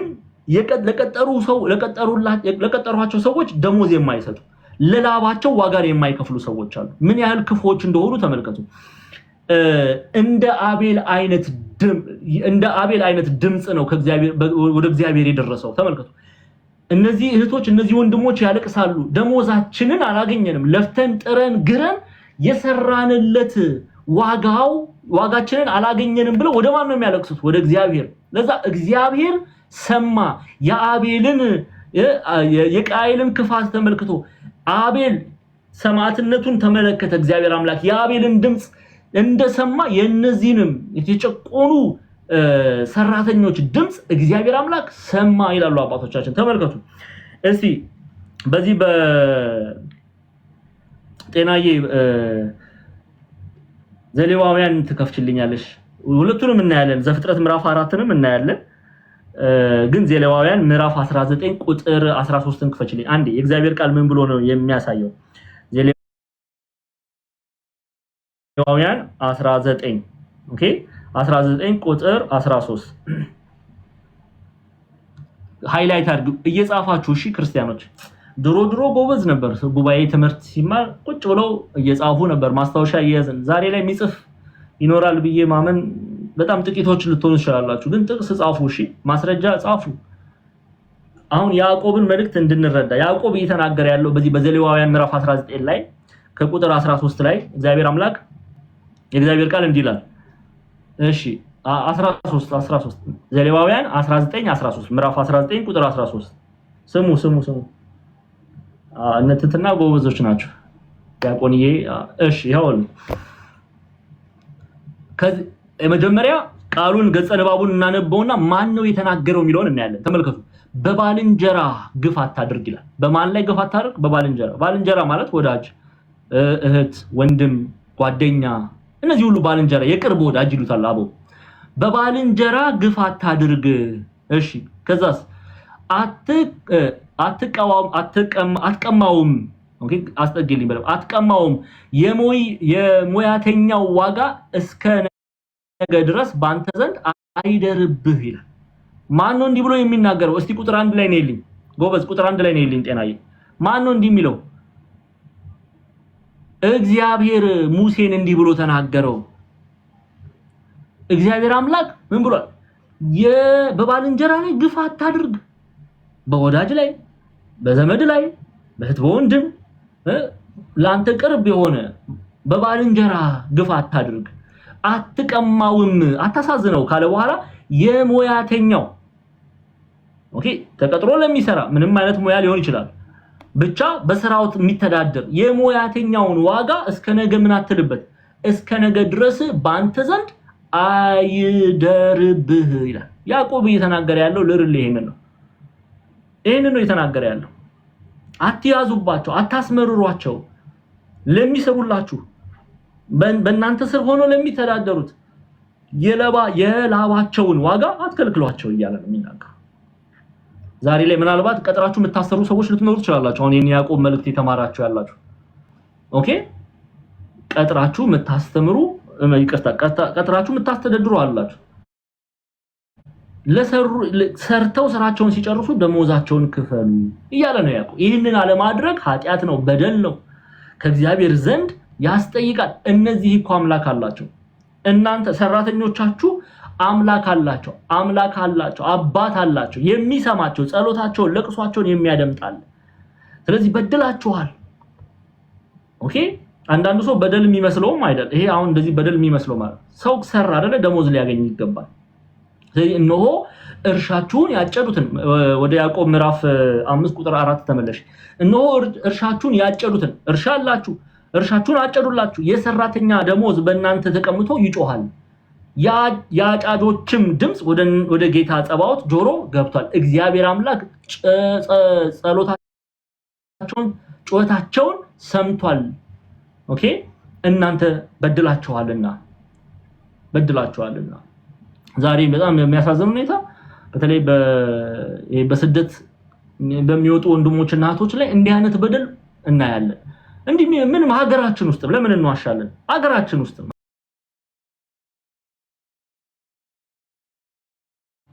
ቀጥረው ደሞዝ የማይከፍሉ ቀጥረው አሰርተው በየቤቱ አሉ አሰርተው ደሞዝ የሚከለክሉ እነዚህ ሰዎች ከእግዚአብሔር ዘንድ ፍርድን ይቀበላሉ።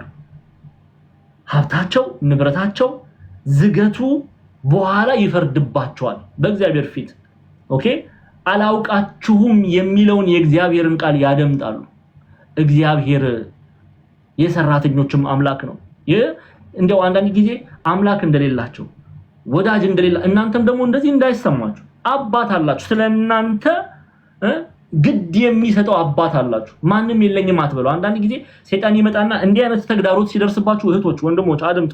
እንደው እናንተ ማንም የላችሁም፣ በቃ የናንተ ነገር እኮ አበቃ፣ ያንቺ ነገር አበቃ፣ ከዚህ በኋላ እኮ ህይወት የለሽም ብሎ ሰይጣን በጆሮአችሁ መጥቶ ይናገራል። አትስሙ። አባት አላችሁ፣ ጸሎታችሁን የሚሰማ ለቅሷችሁን የሚያደምጥ አባት አላችሁ። መከታ የሆነ አባት አላችሁ። አልቅሱ ወደ እግዚአብሔር። እግዚአብሔር ይፈርዳል፣ ፍርድን ይሰጣል። ያዕቆብ እያስተማረን እየመከረን እየገሰጸን ያለው ይሄንን ነው። ስለዚህ ይሄንን አውቀን በእግዚአብሔርን በሚወደው መልኩ በእግዚአብሔር መንገድ እንድንመላለስ እግዚአብሔር አምላክ ይርዳን። የአቤልን ድምጽ እንደሰማ ይላሉ አባቶቻችን፣ የአቤልን ድምጽ እንደሰማ በግፍ የተገደለውን የአቤልን ድምጽ እንደሰማ አሁንም ግፍ የሚደርስባቸውን ባሰሪዎቻቸው የተበደሉትን ሰራተኞች ድምጽ እግዚአብሔር አምላክ ይሰማል ይላል። እውነት ነው።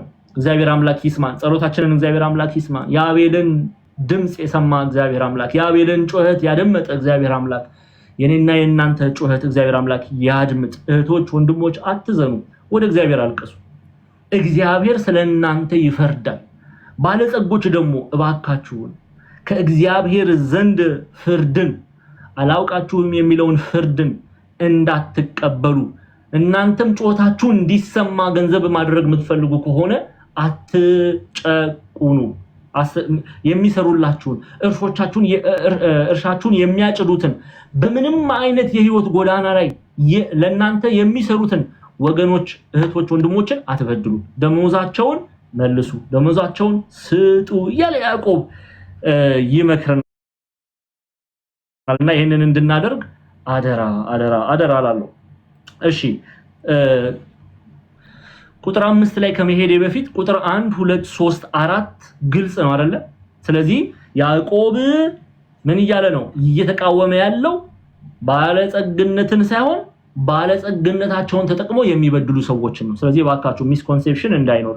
ቤተክርስቲያን ባለጸጎችን ትወዳለች፣ ታከብራለች፣ ሁሉንም ሰው ትወዳለች ቤተክርስቲያን። ችግሩ ግን ገንዘቡ ከየት መጣ የሚለውን ነው የምትመለከተው። አጭበርብሮ በድሎ አስለቅሶ የሚያመጣውን ያን ትቃወማለች። ከዛ ጋር ህብረት የላትም ቤተክርስቲያን። ይሄንን እንድናቅ ያስፈልጋል። ለዚህ ነው እህሉን ነዳያን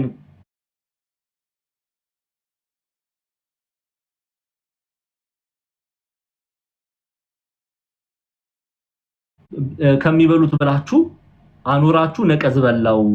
ልብሱንም ይላሉ አበው በትርጓሜያቸው ላይ ነዳያን ከሚለብሱት ብላችሁ አኑራችሁ ምን በላው ብልበላው እያሉ ልብስም እህልም ያንን ለተቸገረ ሰው መርዳት ስትችሉ ንፉጎች ሆናችሁ ያ ግን እህልም ንብረታችሁንም ወደመ፣ በእግዚአብሔር ዘንድም ደግሞ ፍርድን ትቀበላላችሁ ያለች ቤተክርስቲያን ታስጠነቅቃለች። እሺ ወደ ቁጥር 5 እንሂድ። ቁጥር 5 እንሂድ። አንዴ ገጸ ንባቡን እናንብብ። በምድር ላይ ተቀማጥላችኋል፣ በሴሰኝነትም ኖራችኋል፣ ለእርድ ቀን እንደሚያወፍር ልባችሁን አወፍራችኋል። ግልጽ ነው ይሄ ሐሳብ። በኃጢአት ላይ ኃጢአትን በበደል ላይ በደልን እያደረጋችሁ እራሳችሁን ምን አደረጋችሁ? ለፍርድ ቀን አዘጋጅታችኋል ነው የሚለው ያዕቆብ። ኦኬ መጀመሪያ አንድ በግ ለእርድ ቀን እንደሚዘጋጅ ይበላል፣ ይጠጣል፣ ያማረ ይበላል፣ ያማረ ይጠጣል። ከዛ የሚታረድበት ጊዜ ይታረድና ያው ወደ እሳት ይጣላል። እንዲሁም እነዚህ ሰዎች ባለጸጎች በሉቃስ ወንጌል ምዕራፍ 16 ላይ እንዳየነው ማለት ነው ይበላሉ፣ ይጠጣሉ፣ እንደሚፈረድባቸው ከእግዚአብሔር እንደሚርቁ ወደ እሳት እንደሚጣሉ ከክርስቶስ ከእግዚአብሔር መንግስት እድል ፈንታቸው እንደሚወሰድባቸው ያንን ሳይመለከቱ ሊወሰድብኝ ይችላል፣ እግዚአብሔር አምላክ ሊፈርድብኝ ይችላል የሚለውን ሳይመለከቱ ይመላለሳሉ፣ ይበላሉ፣ ይጠጣሉ፣ ድሆች ላይ እጅ ይጭናሉ። ይሄንን ሁሉ እያደረጉ ያልፋሉ። ግን ምን አለ? የመታረድ የሚፈረድባቸው ጊዜ ያለ ማለት ነው። ዛሬ ላይ የተመቻቸው ሊሆን ይችላል። ዛሬ ላይ ያማረ እየበሉ ሊሆን ይችላል። ዛሬ ላይ ድሆችን እያስለቀሱ ሊሆን ይችላል። ነገ ግን ዘላለማዊ ለቅሶ፣ ዘላለማዊ ጥርስ ማፏጨት ወደ እነርሱ ይመጣል። ዘላለማዊ ፍርድን ፈራጅ ከሆነው ከኢየሱስ ክርስቶስ ምን ይላሉ? ይቀበላሉ። ይሄን ደግሞ አይተናል። ይሄንኑ ኤግዛክት ቨርስ ማለት ነው ያዕቆብ ምዕራፍ 5 ቁጥር 5 ላይ ተጻፈውን በማቴዎስ ወንጌል ምዕራፍ 25 ላይ እናየዋለን። ጌታችን መድኃኒታችን ኢየሱስ ክርስቶስ ምንድነው የሚለው? በዚህ በትንሣኤ ዘጉባኤ ላይ ማቴዎስ ወንጌል ምዕራፍ 25 ቀደም ከቁጥር 34 ጀምረን አይተናል። ሰዓታችን ለመጠበቅ ግን ከቁጥር 40 ጀምረን እንመልከት። አሁን ይሄ ፍርድ የሚፈረድባቸው ባለጸጎች ምን አይነት ፍርድ ነው የሚያገኙት? ተመልከቱ። የማቴዎስ ወንጌል ምዕራፍ 25 ቁጥር 40ን ክፈችልኝ ቶሎ በይ። ቶሎ ንጉሱም መልሶ ይላል። ክርስቶስ ኢየሱስ ነው ንጉስ ብሎ የሚጠራው ክርስቶስ ኢየሱስን ነው። ንጉሱም መልሶ እውነት እላችኋለሁ ንጉሱም መልሶ እውነት እላችኋለሁ ከሁሉ ከሚያንሱ ከነዚህ ወንድሞች ለአንዱ እንኳን ስላላደረጋችሁ ለኔ አደረጋችሁት ይላችኋል። እሺ ስላደረጋችሁት ለኔ ይላችኋል። ከዛም በዚያን ጊዜ በግራው ያሉትን አሁን ኃጣንን ነው ሊፈረድባቸው ነው። በዚያን ጊዜ በግራው ያሉትን ይላችኋል፣ ደግሞ ይላችኋል እናንተ እርጉማን ለሰይጣንና ለመላእክቱ ወደ ተዘጋጀ ወደ ዘላለም እሳት ከኔ ሂዱ። ተርቤ አላበላችሁኝም።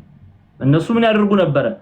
ደሃን ይበድሉ ነበር። ስለዚህ ተርቤ አላበላችሁኝም፣ ተጠምቼ አላጠጣችሁኝም፣ እንግዳ ሆኜ አልተቀበላችሁኝም፣ ታርዤ አላለበሳችሁኝም፣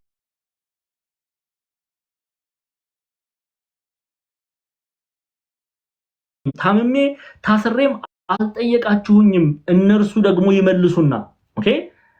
ደግሞ ይመልሱና የተባሉት ኃጣን ናቸው። እነርሱ ደግሞ ይመልሱና ጌታ ሆይ ተርበህ ወይስ ተጠምተህ ወይስ እንግዳ ሆነ ወይስ ታርዘ ወይስ ታመህ ወይስ ታስረ መቼ አይተን አላገለገልንህም ይሉታል። እነሱ ልርሊ ክርስቶስን ነበር ይጠብቁ የነበረው። ክርስቶስ መሲሁ እኔ ነኝ አብሉኝ አጠጡኝ እንዲላቸው ነበር ይጠብቁ የነበረው። ጌታ ግን ምን እያለ ነው? የተራበን ሰው ማብላት ክርስቶስን ማብላት ነው። የተጠሙ ሰዎችን ማጠጣት ክርስቶስን ማጠጣት ነው። የተራቆቱ ሰዎችን ማልበስ ክርስቶስን ማልበስ ነው። ለነሱ የምናደርገው ለክርስቶስ እንዳደረግነው ነው የሚቆጠረው። አሁን አንዳንድ ጊዜ እንዲህ አይመስለንም። ኦኬ አሁን ከፍቶ እንዲያውም በር ላይ መተው ድሮ ሰው የነቢጤዎች ሲለምኑ ስለ ማርያም ስለ ገብርኤል እያሉ ሲጠይቁ ምንድነው የምናደርገው? እያለን ቤት እኮ ትርፍ እኮ እንጀራ አለ፣ መሶብ ውስጥ እኮ እንጀራ አለ አይደል? ሞልቷል እንጀራ። ግን ምን ይላል? እግዚአብሔር አምላክ ይስጥልን እንላለን። ወንድሜ እህቴ፣ አንቺ እኮ ነሽ እንድትሰጪ የተጠራሽው። በአንቺ ውስጥ ያ በር ላይ ሆኖ እያንኳኳ የሚለምንሽ የሚለምንሽ የተራበ ሰው አንቺ እሱን ብታበይ ያ ሰው ክርስቶስ እኮ ነው። ክርስቶስን እንዳበላሽ ነው የሚቆጠረው። ያ ሰው በሩን ስትዘጊ ክርስቶስ ላይ ነው በሩን የዘጋሽው። በሩን ስትዘጋ ክርስቶስ ላይ ነው በሩን የዘጋው። በር ላይ ሆኖ የሚያንኳካው የተራበው የተጠማው የተራቆተው በክርስቶስ ምሳሌ ተደርጎ ይታያል። ያንን ነው ጌታ የሚያስተምረን በወንጌል ላይ። ስለዚህ ታርዘ ወይስ ታመ ወይስ ታስረ መቼ አላገለገልህም ይሉታል። ያን ጊዜ ይላል ይኸው ቃል በቃል ጌታ ምን ብሎ ነው የተናገረው? ያን ጊዜ እውነት እላችኋለሁ እሺ ከሁሉ ከሚያንሱት ከነዚህ ለአንዱ ስላላደረጋችሁት ለእኔ ደግሞ አላደረጋችሁትም ይላቸዋል። ምክንያቱም እነሱ ተርበው መጥተው ጠይቀዋችሁ ሉቃስ ወንጌል ምዕራፍ 16 ላይ እንደተገለጠው በራችሁን ዘግታችኋል። ተጠምተው መጥተው ጠይቀዋችሁ በራችሁን ዘግታችኋል። ተራቅተው ታስረው መጥተው አልጠየቃችኋቸውም፣ አላለበሳችኋቸውም። ስለዚህ ለነሱ ያደረጋችሁትን ለኔ ያደረጋችሁት ብዬ ቆጥራለሁ፣ ለነሱ ያላደረጋችሁትን ደግሞ ለኔ ያላደረጋችሁም ብሎ ይመልስላቸዋል። ከዚያ እነዚያም ይላል ያው ከዛው ፍርዱን ስንመለከት እኛ እዛም ወደ ዘላለም ቅጣት፣ ጻድቃን ግን ወደ ዘላለም ሕይወት ይላል። እነዚያ የተባሉት ኃጥአን ናቸው። እነዚያ የተባሉት ባለጸግነታቸውን፣ ገንዘባቸውን፣ ሀብታቸውን ተጠቅመው ለድሆችን ያላበሉ ያላጠጡ ያረዱ ናቸው። ያዕቆብ እየተናገረ ያለው እነዚህን ነው እየተናገረ ያለው እንጂ ሀብታቸውን ተጠቅመው ድሆችን የሚረዱ፣ ሀብታቸውን ተጠቅመው የሚያጠጡ፣ የሚያበሉ፣ የሚያለብሱትን የእግዚአብሔርን መልካም ስራ የሚሰሩትን አይደለም። እሺ ግልጽ ነው። ቁጥር 6 ላይ ያዕቆብ ምዕራፍ 5 ቁጥር 6 ላይ እንጂ ቶሎ ያዕቆብ መልእክት ምዕራፍ 5 ቁጥር 6 እሺ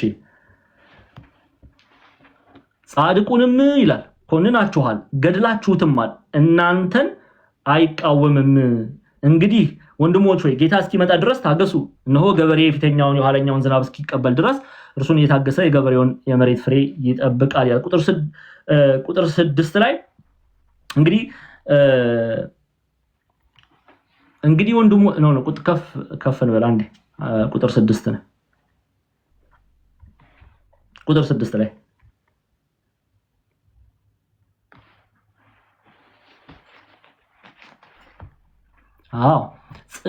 ጻድቁን ኮንናችሁታል ገድላችሁትማል፣ እናንተን አይቃወምም ይላል።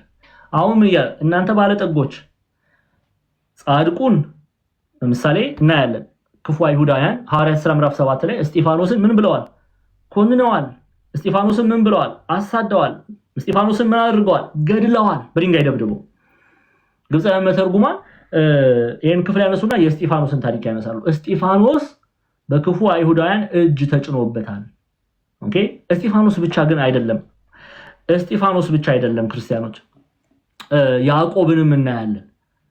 ስለዚህ ባለጸጎች ባለሀብቶች ክፉዎችን ነውና ሀብታቸውን ንብረታቸውን ተጠቅመው ጻድቃን ላይ እጅ ሲጭኑ እንመለከታለን። ስለዚህ ጻድቁን ኮንናችሁታል ገድላችሁትን ፈርዳችሁበታል ማለት ነው። አንተ እንዲህ ነህ ብላችሁ ፈርዳችሁ ከዛ በኋላ ገድላችሁትማል ብሎ ያስቀምጣል ያዕቆብ። ስለዚህ እነዚህም ባለጸጎች በደላቸውን ተመልከቱ። ሀብታቸውን ተጠቅመው የእግዚአብሔርን መንግስት የሚረዱ እንደነ ጵርስቅላ እንደነ አቂላ አሉ። ንብረታቸውን ለወንጌል አገልግሎት አሳልፈው የሚሰጡ በዛው መጠን ደግሞ ንብረታቸውን ተጠቅመው ቤተክርስቲያንን የሚያሳድዱ ደግሞ አሉ። እነሱን ነው የሚናገረው ቅዱስ ያዕቆብ። ንብረታቸውን ተጠቅመው ሐዋርያትን የሚያሳድዱ፣ ንብረታቸውን ተጠቅመው ወንጌል ሊነግሯቸው የሚመጡትን የሚያባሩ አሉ። ስለዚህ ጻድቁን ኮንናችኋል ገድላችኋል፣ እናንተን አይቃወምም ይላል። ስለዚህ እግዚአብሔር አምላክ እንዲህ በሚያደርጉት ላይ ፍርድን እንደሚቃወም እንደሚፈርድባቸው ይገልጻል። ሐዋርያት ሥራ ምዕራፍ 7 ቁጥር 52 ላይ ግቡና አንብቡት። ሙሉን ሐዋርያት ሥራ ምዕራፍ 7ን አንብቡት። እስጢፋኖስን እንዴት ባለ መኮንን እንደኮነኑት ባለጸጎች ክፉ አይሁዳውያን ሐዋርያት ሥራ ምዕራፍ 14ን ተመልከቱ። ክፉ የሆኑ አይሁዳውያን ህዝቡን አባብለው ጳውሎስን ቅዱስ ጳውሎስን እንዴት ባለ በድንጋይ እንደወገሩ እናያለን። እስቲ አንድ እሱን ክፍል አይተን ሐሳቡን በደንብ እንድትይዙ እሱን ክፍል አይተን እንቀጥላለን። ሐዋርያት ሥራ ምዕራፍ 14ን ክፈችልኝ።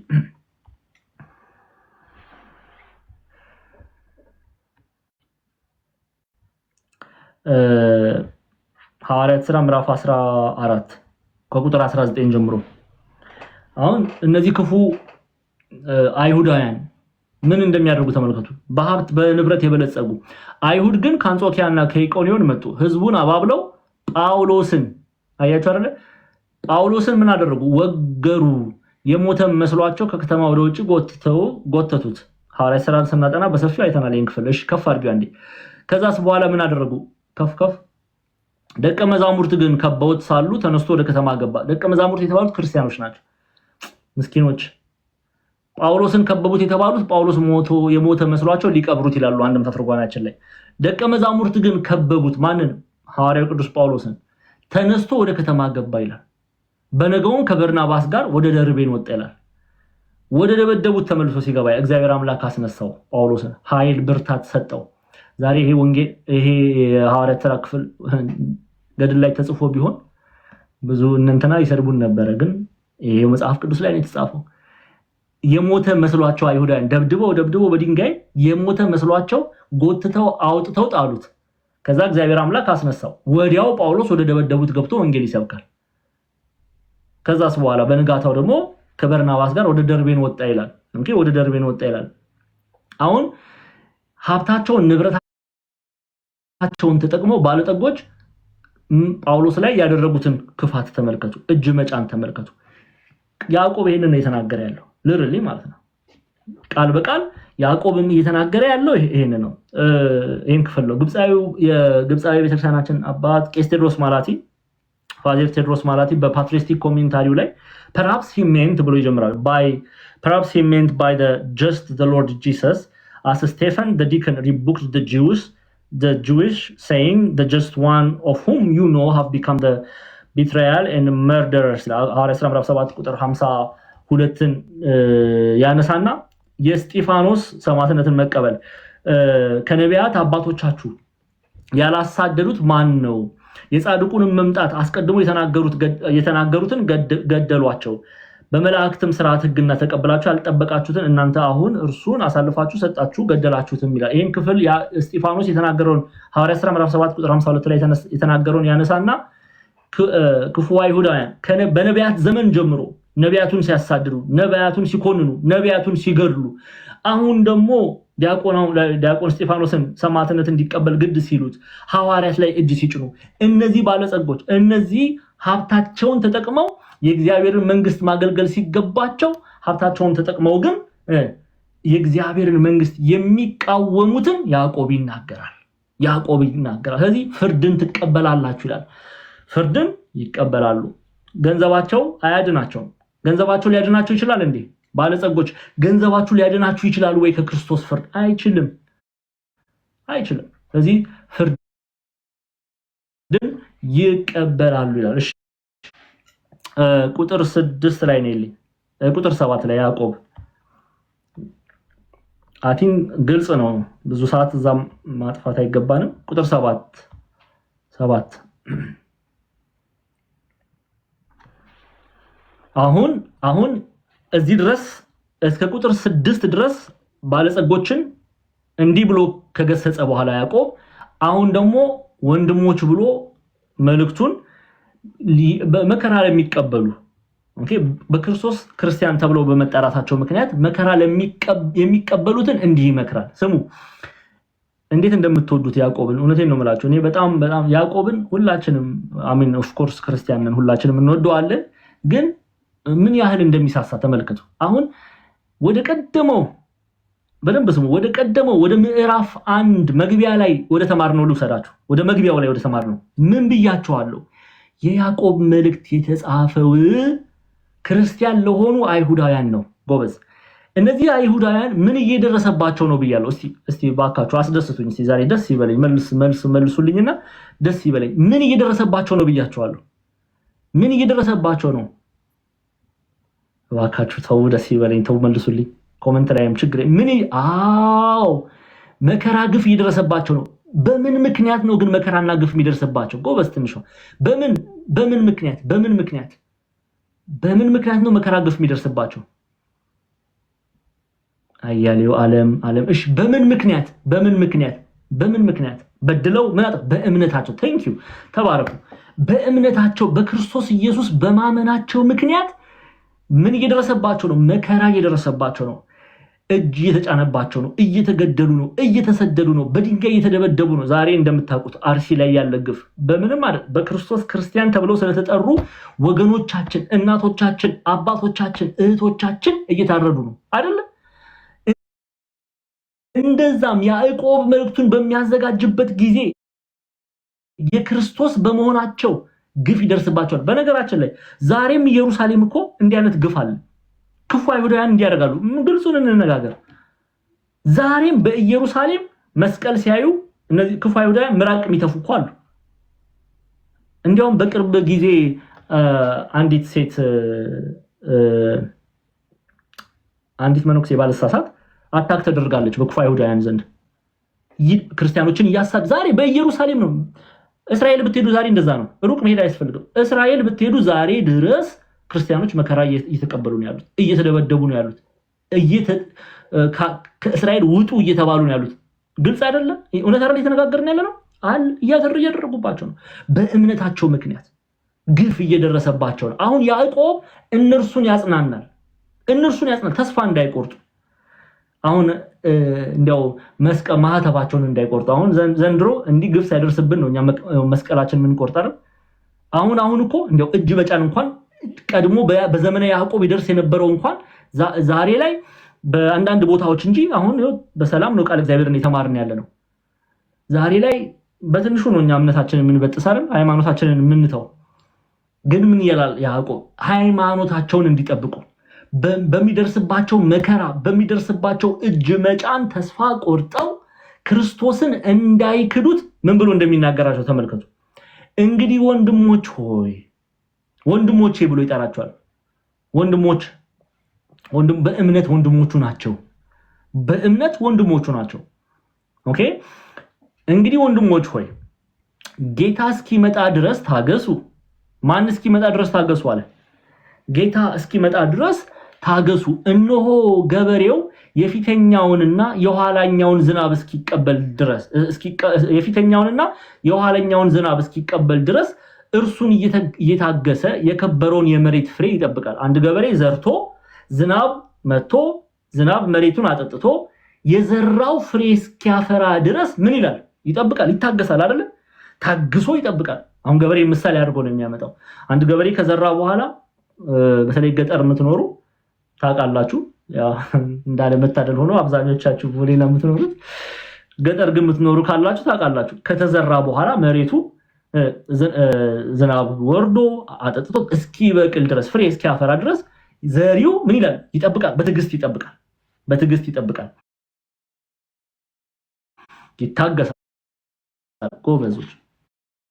እሺ ቀጥ አንድ ጤናዬ ከዛ ምን ይላል መሰላችሁ ያዕቆብ? ይሄን ምሳሌ ከሰጣችሁ በኋላ እናንተም ደግሞ ታገሱ፣ ልባችሁንም አጽኑ፣ የጌታ መምጣት ቀርቧልና ይላል። ይሄ ቃል ለዲያቆን ዛማኑኤል ብቻ አይደለም የተነገረው። ይሄ ቃል ለእናንተም ለእኔም ለሁላችንም ነው። ያዕቆብ ነው የሚናገረው። በእርግጥ በዛን ሰዓት ላይ ዳይሬክት የሆነው ኮሜንታሪ፣ ዳይሬክት ቀጥተኛ የሆነው ፍቺ በደንብ ስሙ። በሰሜን በደቡብ በምስራቅ በምዕራብ ለተበተኑ አይሁድ ለነበሩ ክርስቲያኖች ቢሆንም በመንፈስ ቅዱስ ምሪት one of universal epistle ነው። ኦኬ the epistle of James ኦኬ ዩኒቨርሳል ኢፕስትል ነው። ዓለም አቀፋዊ መልእክት ነው። እኔንም እናንተንም የሚነካ መልእክት ነው። እኔም እናንተም በመከራ ውስጥ ብናልፍ በተለያየ አይነት መከራ ውስጥ ልናልፍ እንችላለን። ልዩ መከራ ሊሆን ይችላል። ኦኬ በእምነታችን ግን በሚደርስብን መከራ ምን ልንል ያስፈልጋል? ልንታገስ ያስፈልጋል። ምንድነው የምንታገሰው? ቅድም ነግሬያችኋለሁ። በማቴዎስ ወንጌል ምዕራፍ 25 ቁጥር 34 ጀምሮ የተጻፈውን ክፍል አስተውላችኋል? እግዚአብሔር ይላሉ ኢትዮጵያውያን ሊቃውንት በትርጓሜ ላይ እግዚአብሔር ለሚወዱት ማንን ለሚወዱት? እግዚአብሔርን ለሚወዱት። ከዛ እንዲህ ብሎ አይደለም የሚያበቁት እግዚአብሔርም ለሚወዳቸው። እግዚአብሔርን እነሱ ይወዱታል፣ እግዚአብሔርም እነሱን ይወዳቸዋል። ስለዚህ እግዚአብሔርን ለሚወዱት እግዚአብሔርም ለሚወዳቸው እግዚአብሔር አምላክ ያዘጋጀው የድል አክሊል አለ። ያ ቃል አለ። ምንድነው? ኑ የአባቴ ብሩካን ዓለም ከተፈጠረ ጊዜ ጀምሮ የተዘጋጀላችሁን የእግዚአብሔር መንግስት ውረሱ። እቺን ቃል ክርስቲያኖች ተስፋ አድርገን በልባችን ላይ አትመን እንድንመላለስ ያዕቆብ ያዘናል።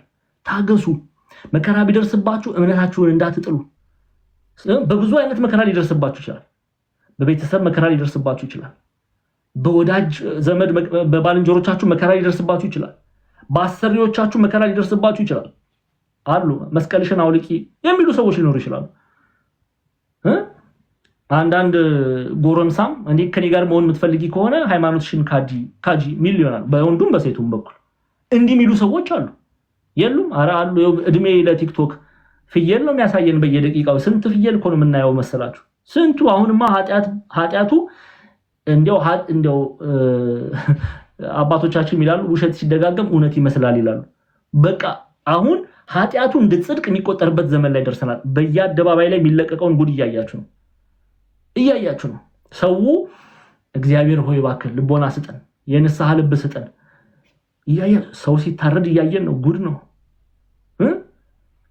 በአርሲ የሚደርሰውን ግፍ እኛማ ለምድ ነው። አሁን ጭራሽ የአርሲን ረስተነዋል። ሌላ ዓለም ውስጥ ገብተናል። እኛ ህዝብ እናቶቻችን አባቶቻችን እያለቀሱ ነው።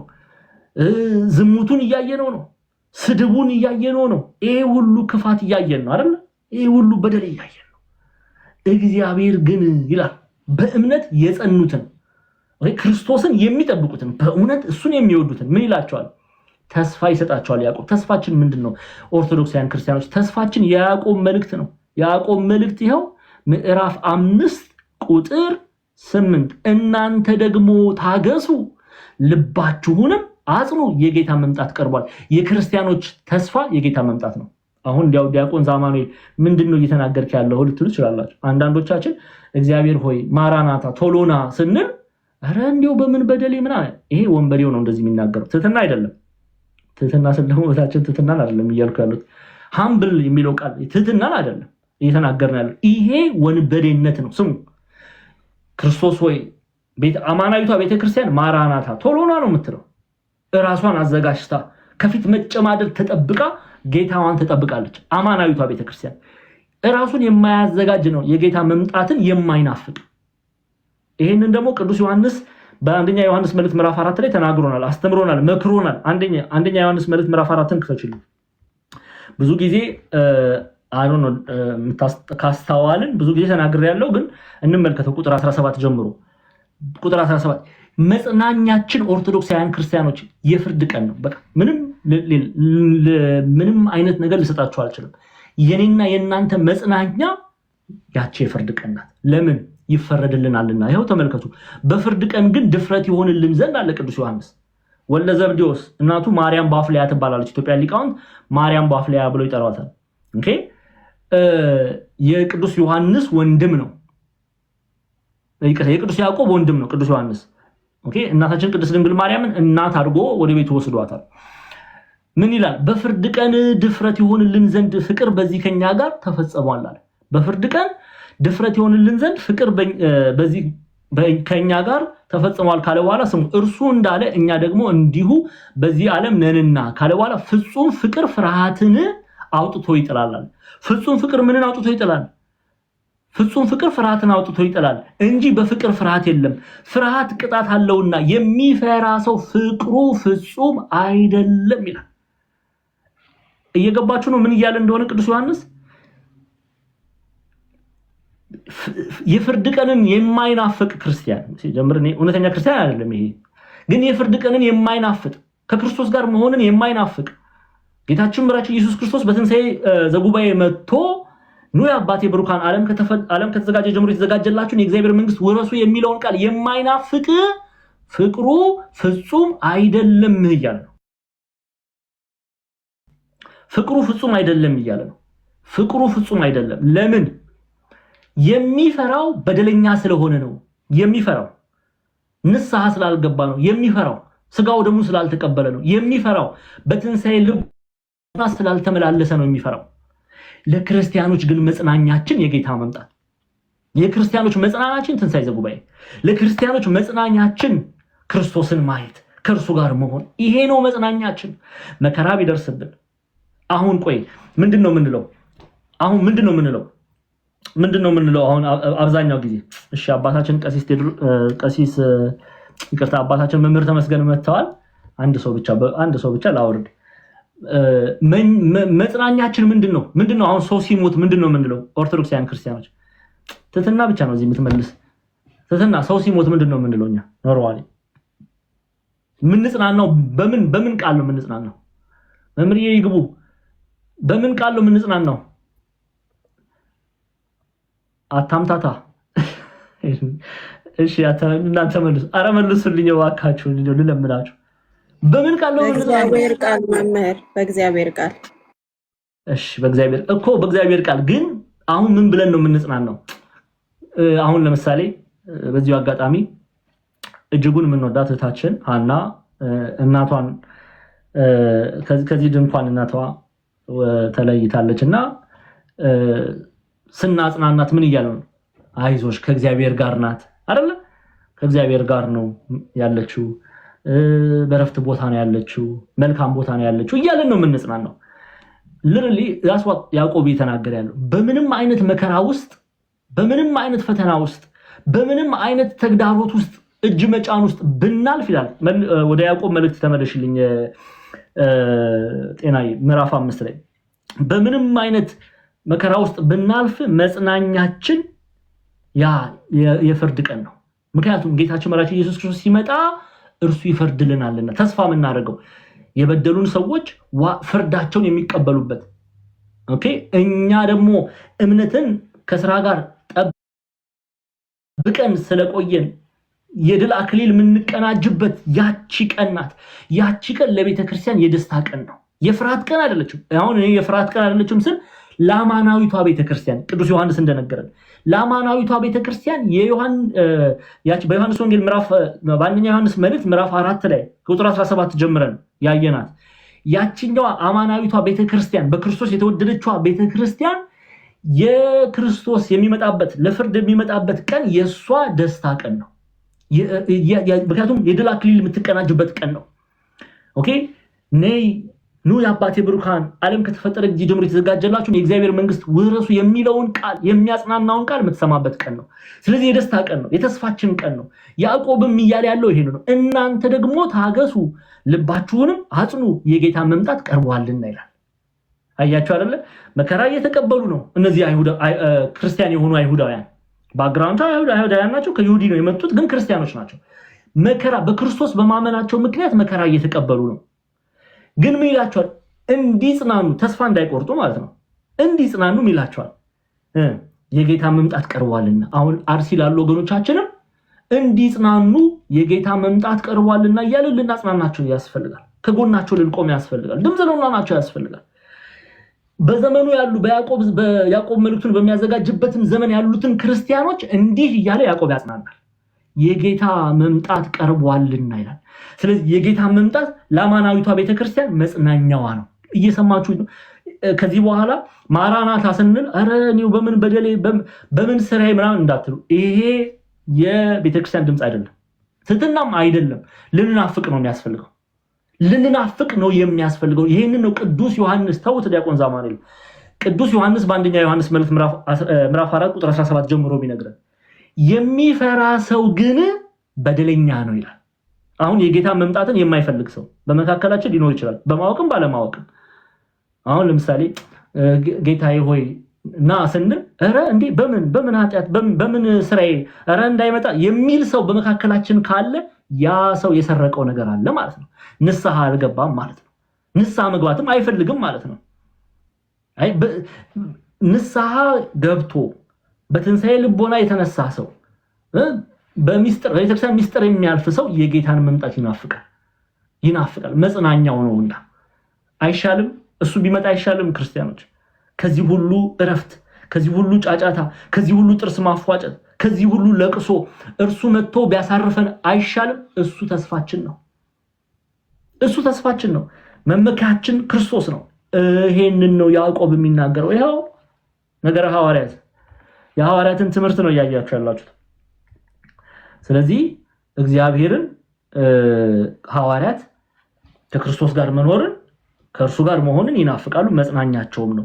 ቅዱስ ያዕቆብ የሚጽናናበትን ያጽናናበታል። የሰማችሁኝ ነው። ቅዱስ ያዕቆብ የሚጽናናው ቅዱስ ያዕቆብ በዚህ ነው፣ ያጽናናበታል። ሴንት ኢግናቲዮስ ኦፍ አንቲያክ ወይም ቅዱስ አግናጢዮስ ንዙዝ አንበሳ የተባለ ይጠራል ኢትዮጵያን ሊቃውንት ሲጠሩትና ቅዱስ አግናጢዮስ ምን ይላል? ፕሊዝ በደንብ ስሙ። ሜይ ፋየር ኤንድ ዘ ክሮስ ይላል። May fire and the cross, may the wild animals, may the tearing and cutting the organs and bones, may all this suffering come upon me, but I only pray to the Lord Jesus ይላል። መከራው ሁሉ በእሳት መቃጠሉ፣ አጥንቱ መከስከሱ፣ ሰውነቱ መቆራረጡ፣ መታረዱ፣ እነዚህ ሁሉ መከራዎች ቢደርሱብኝም ወደ እኔ ቢመጡም እኔ ግን ወደ ማን እጸልያለሁ አለ። ወደ ማን ጸልያለሁ? ወደ ክርስቶስ እጸልያለሁ ይላል። አባቶቻችን እንዲህ ነው። በቃ ለምንድን ነው ቅዱስ አግናጢዮስ ወደ ክርስቶስ እጸልያለሁ? ለአናብስት ለአውሬ ብጣል ብቆራረጥ በእሳት ውስጥ ባልፍ መከራ ቢደርስብኝ እኔ ግን አለ ወደ ማን እጸልያለሁ? ወደ እግዚአብሔር እጸልያለሁ። ለምንድን ነው ያለው እንደዚህ?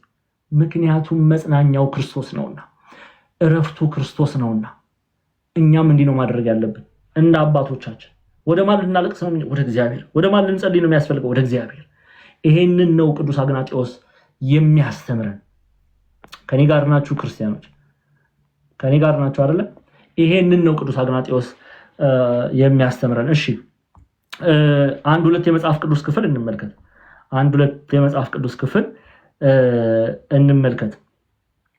የፊልጵስዩስ የቅዱስ ጳውሎስ መልእክት ወደ ፊልጵስዩስ ሰዎች ምዕራፍ 4 ቁጥር 4 ላይ አንዴ ጤናዬ ምዕራፍ 4 ቁጥር 4 እየጨረስን ነው። ለዛሬ እየጨረስን ነው። ረቡዕ ዕለት ኮምፕሊትሊ ያዕቆብ መልእክት ያልቃል ማለት ነው። እሺ ወደ ፊልጵስዩስ ምዕራፍ 4 ቁጥር 4 ላይ አንዴ ሃይላይት አድርጉ። ጻፉ። እሺ እባካችሁ ጻፉ። ጥቅስ ጻፉ። እየጻፋችሁ ይሄውላችሁ። ሁልጊዜ በጌታ ደስ ይበላችሁ ይላል። እኔ አላልኩም፣ ቅዱስ ጳውሎስ ነው ያለው። ሁልጊዜ በማን ደስ ይበላችሁ አለ? በጌታ ደስ ይበላችሁ፣ በክርስቶስ። ኦኬ። ሁልጊዜ በጌታ ደስ ይበላችሁ፣ በመሲሁ ደስ ይበላችሁ። ጌታ ሎርድ፣ ይሄ ማስተር ይለዋል ትርጓሜው ላይ። ማስተር ወይም ደግሞ ስለ አምላክነቱ ነው የሚናገረው፣ ስለ ጌትነቱ ነው የሚናገረው፣ መሲህ መሆኑን ነው የሚናገረው ጌታ የሚለው ቃል። ስለዚህ ሁልጊዜ በጌታ ደስ ይበላችሁ፣ ደግሜ ላለው ደስ ይበላችሁ ይላል። አያችኋል ክርስቲያኖች፣ ይሄ ነው በመከራ ውስጥ ብናልፍ የኔና የናንተ የደስታ ምንጭ ሀብት አይደለም። የኔና የናንተ የደስታ ምንጭ መኪና አይደለም። የኔና የናንተ የደስታ ምንጭ ገንዘብ አይደለም። የኔና የናንተ የደስታችን ምንጭ ኢየሱስ ክርስቶስ ነው። ግልጽ ነው። የኔና የናንተ ሰው ክርስቶስን የደስታው ምንጭ ካደረገ ሁልጊዜ አይራብም። እመኑኝ፣ አይራብም፣ አይጨነቅም። ምክንያቱም ሰው አሁን ችግር እኮ የሆነው አብዛኞቻችን ሰውን የደስታ ምንጭ እናደርጋለን። ባለጠጋ ዘመድ ካለን ያንን ሰው የደስታችን ምንጭ እናደርግና ሲያስቀይመን ሲያሳዝነን እናዝናለን፣ እንጨነቃለን። ምን አድርጌው ነው? ክርስቶስን ግን የደስታ ምንጭ ያደረገ ሁልጊዜ ደስተኛ ነው። ቆይ እንደ አባቶቻችን እንደ ወንድሞቻችን እንደ ሐዋርያቱ ክርስቶስን የደስታ ምንጭ አድርገን ብንመላለስ አይሻልም? ክርስቲያኖች አይታችኋል። ቅዱስ ጳውሎስና ሲላስ በሐዋርያት ሥራ ምዕራፍ 16 ላይ በፊልጵስዩስ ምንድነው የሆነው? ፊልጵስዩስ ከተማ በወይኒ ውስጥ የሐዋርያት ሥራ ምዕራፍ 16 ቁጥር 25ን ግቡና አንብቡት። በውስጠኛው የወይኒ የእስር ክፍል ውስጥ ከተዋቸው ታስረው እግሮቻቸው ታስረው እነሱ ምን ያደርጉ ነበረ? ይዘምሩ ነበረ። በእኩለ ሌሊት እግዚአብሔርን ያመሰግኑ ነበረ። የሚያስጨንቅ እኮ ሁኔታ ውስጥ ነው ያሉት፣ ግን የነሱ ደስታ ምንጭ ክርስቶስ ነው። ቢያስሯቸው፣ ቢደበድቧቸው፣ ቢገርፏቸው፣ በድንጋይ ቢመቷቸው በውስጣቸው ያለውን ክርስቶስን ሊነቅሉት አይችሉም። ስለዚህ ሁሌ ደስተኞች ናቸው። ሐዋርያት ተገርፈው ተደብድበው ደስተኞች እግዚአብሔርን ሲያመሰግኑ ታያላችሁ። ለምን? ደስታቸው ምንጭ ኢየሱስ ክርስቶስ ነውና። ታዲያ ያዕቆብ ለኔና ለእናንተ እባካችሁ የደስታችሁ ምንጭ ክርስቶስን አድርጉ ብሎ ቢመክረን ያንን ምክር ገንዘብ ልናደርግ አይገባም? ዛሬ እኔና የእናንተ የደስታ ምንጭ ያደረግነው ምንድነው? የደስታ ሰው ሌላስ ምንድነው የደስታ ምንጭ ያደረግነው? ሀብታችንን፣ ንብረታችንን። ይሄ ሁሉ አላፊ ነው። ጓደኛ፣ አንዳንድ ሰው ጓደኛ ያደርጋል። ከዛ ጓደኛው ሲበድለው ያዝናል። የሚታመን ልንመካ የሚገባው በክርስቶስ የሚመካ ለቅዱስ ጳውሎስ ከቅዱስ ጳውሎስ በላይ ማን ይምከረን? የሚመካ በማን ይመካል? በማን ይመካል? በሀብቱ ይመካል አላለም። በጓደኛው ይመካል አላለም። በእግዚአብሔር ይመካ፣ በክርስቶስ ይመካ። መመኪያችን፣ ምርኩዛችን፣ ህይወታችን ኢየሱስ ክርስቶስ ነው። የደስታ ምንጫችን ኢየሱስ ክርስቶስ ነው። ቅዱሳን አበው አባቶቻችን እርሱን አሳይተውን ነው ያለፉት። ስለዚህ በእርሱ ልንመካ ያስፈልጋል። ቅዱስ ያዕቆብ ቃል በቃል እየተናገረ ያለው በመከራ ውስጥ እያለፉ ላሉ አይሁድ ለሆኑ ክርስቲያኖች፣ ከዛም ደግሞ ዩኒቨርሳል ኢፕስትል ነው ብያቸዋለሁ። በዓለም ዙሪያ ላሉ ክርስቲያኖች ምን ይመክራቸዋል? በእግዚአብሔር ተመኩ፣ እናንተ ደግሞ ታገሱ፣ ልባችሁን አጽኑ፣ የጌታ መምጣት ቀርቧልና በእርሱ ትጽናናላችሁ እያላቸው ነው። ያንን እያሰባችሁ በእምነት ጠብቁት ይላል። እሺ ከቁጥር 9 ጀምሮ እስከ 20 ያለውን አቲክ ቁጥር 9 እና 10ን አንድ ላይ እንየውና እንጨርስ። አቲክ 10ን 9 እና 10ን ገጸ ንባቡን ብቻ ላንብብና እንጨርሳለን። ወንድሞች ሆይ እንዳይፈረድባችሁ እርስ በርሳችሁ አታጉረምርሙ፣ እነሆ ፈራጅ በደጅ ፊት ቆመዋል ይላል። ኦኬ እርስ በርሳችሁ አታጉረምርሙ ሲል እርስ በርሳችሁ በጥላቻ አትመለካከቱ፣ በክፋት አትመለካከቱ፣ አንዱ ላይ አንዱ እጅ አይጫን እያለ ነው። ወንድሞች ሆይ ቁጥር 9 እና 10 9 እና 10ን እንየው፣ ከዛ እንጨርሳው። ሰዓታችን ስለሌለ እንጨርስ። እሺ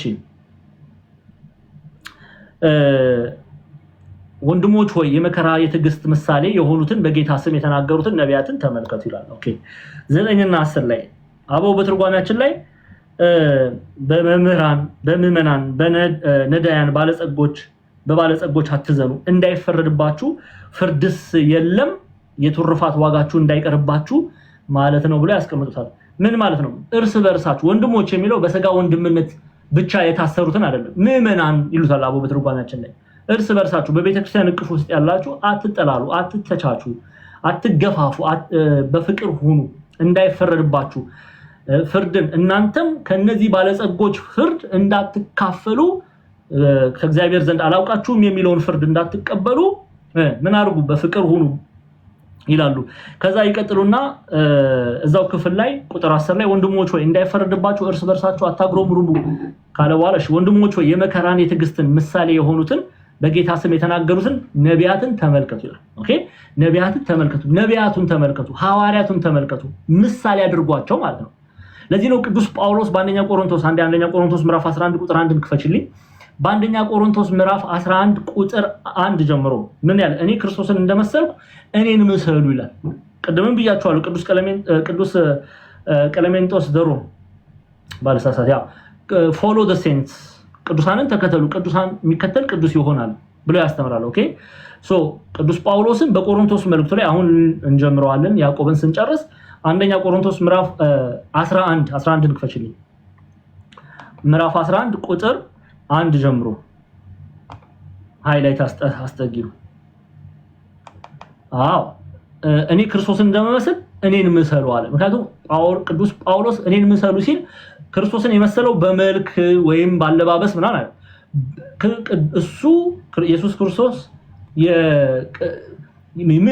ምንጭ እንደሆነ፣ የጽድቅ ምንጭ፣ የቅድስና ምንጭ እንደሆነ ኦኬ ቅዱስ ጳውሎስም የጸጋ ቅድስናን ተላብሶ ክርስቶስን መስሎ ተመላልሷል። ስለዚህ እርሱን ልንመስል ያስፈልጋል። ቅዱስ ጳውሎስን መምሰል ክርስቶስን መምሰል ነውና ቅዱስ ጳውሎስ የተመላለሰው በክርስቶስ ትምህርት ስለሆነ ጳውሎስን መምሰል የክርስቶስን ትምህርት ገንዘብ ማድረግ ነው። ስለዚህ እኔን ምሰሉ ይላል። የመጨረሻ ተሰሎንቄ ልውሰዳችሁ፣ ከዛ እንጨርሳለን። መምህር ተመስገን ስላሉ ለሳቸው እድሉን ሰጣለሁ። ከዛ በጸሎት እንዘጋለን። አንደኛ ተሰሎንቄን ክፈችልኝ። አንደኛ ተሰሎንቄ ምዕራፍ 1 ተመልከቱ።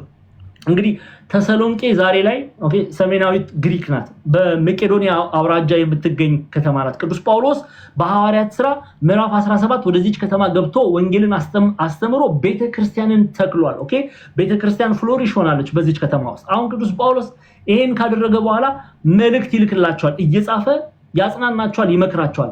የተሰሎንቄ ምዕመናን እጅጉን የተመሰገኑ ምዕመናን ናቸው። ምሳሌ ተደርገው ይነገራሉ። ስሙ እንዲህ ይላቸዋል። ቁጥር 6 አንደኛ ተሰሎንቄ ምዕራፍ 1 ቁጥር 6 ጀምረን እናንብብ።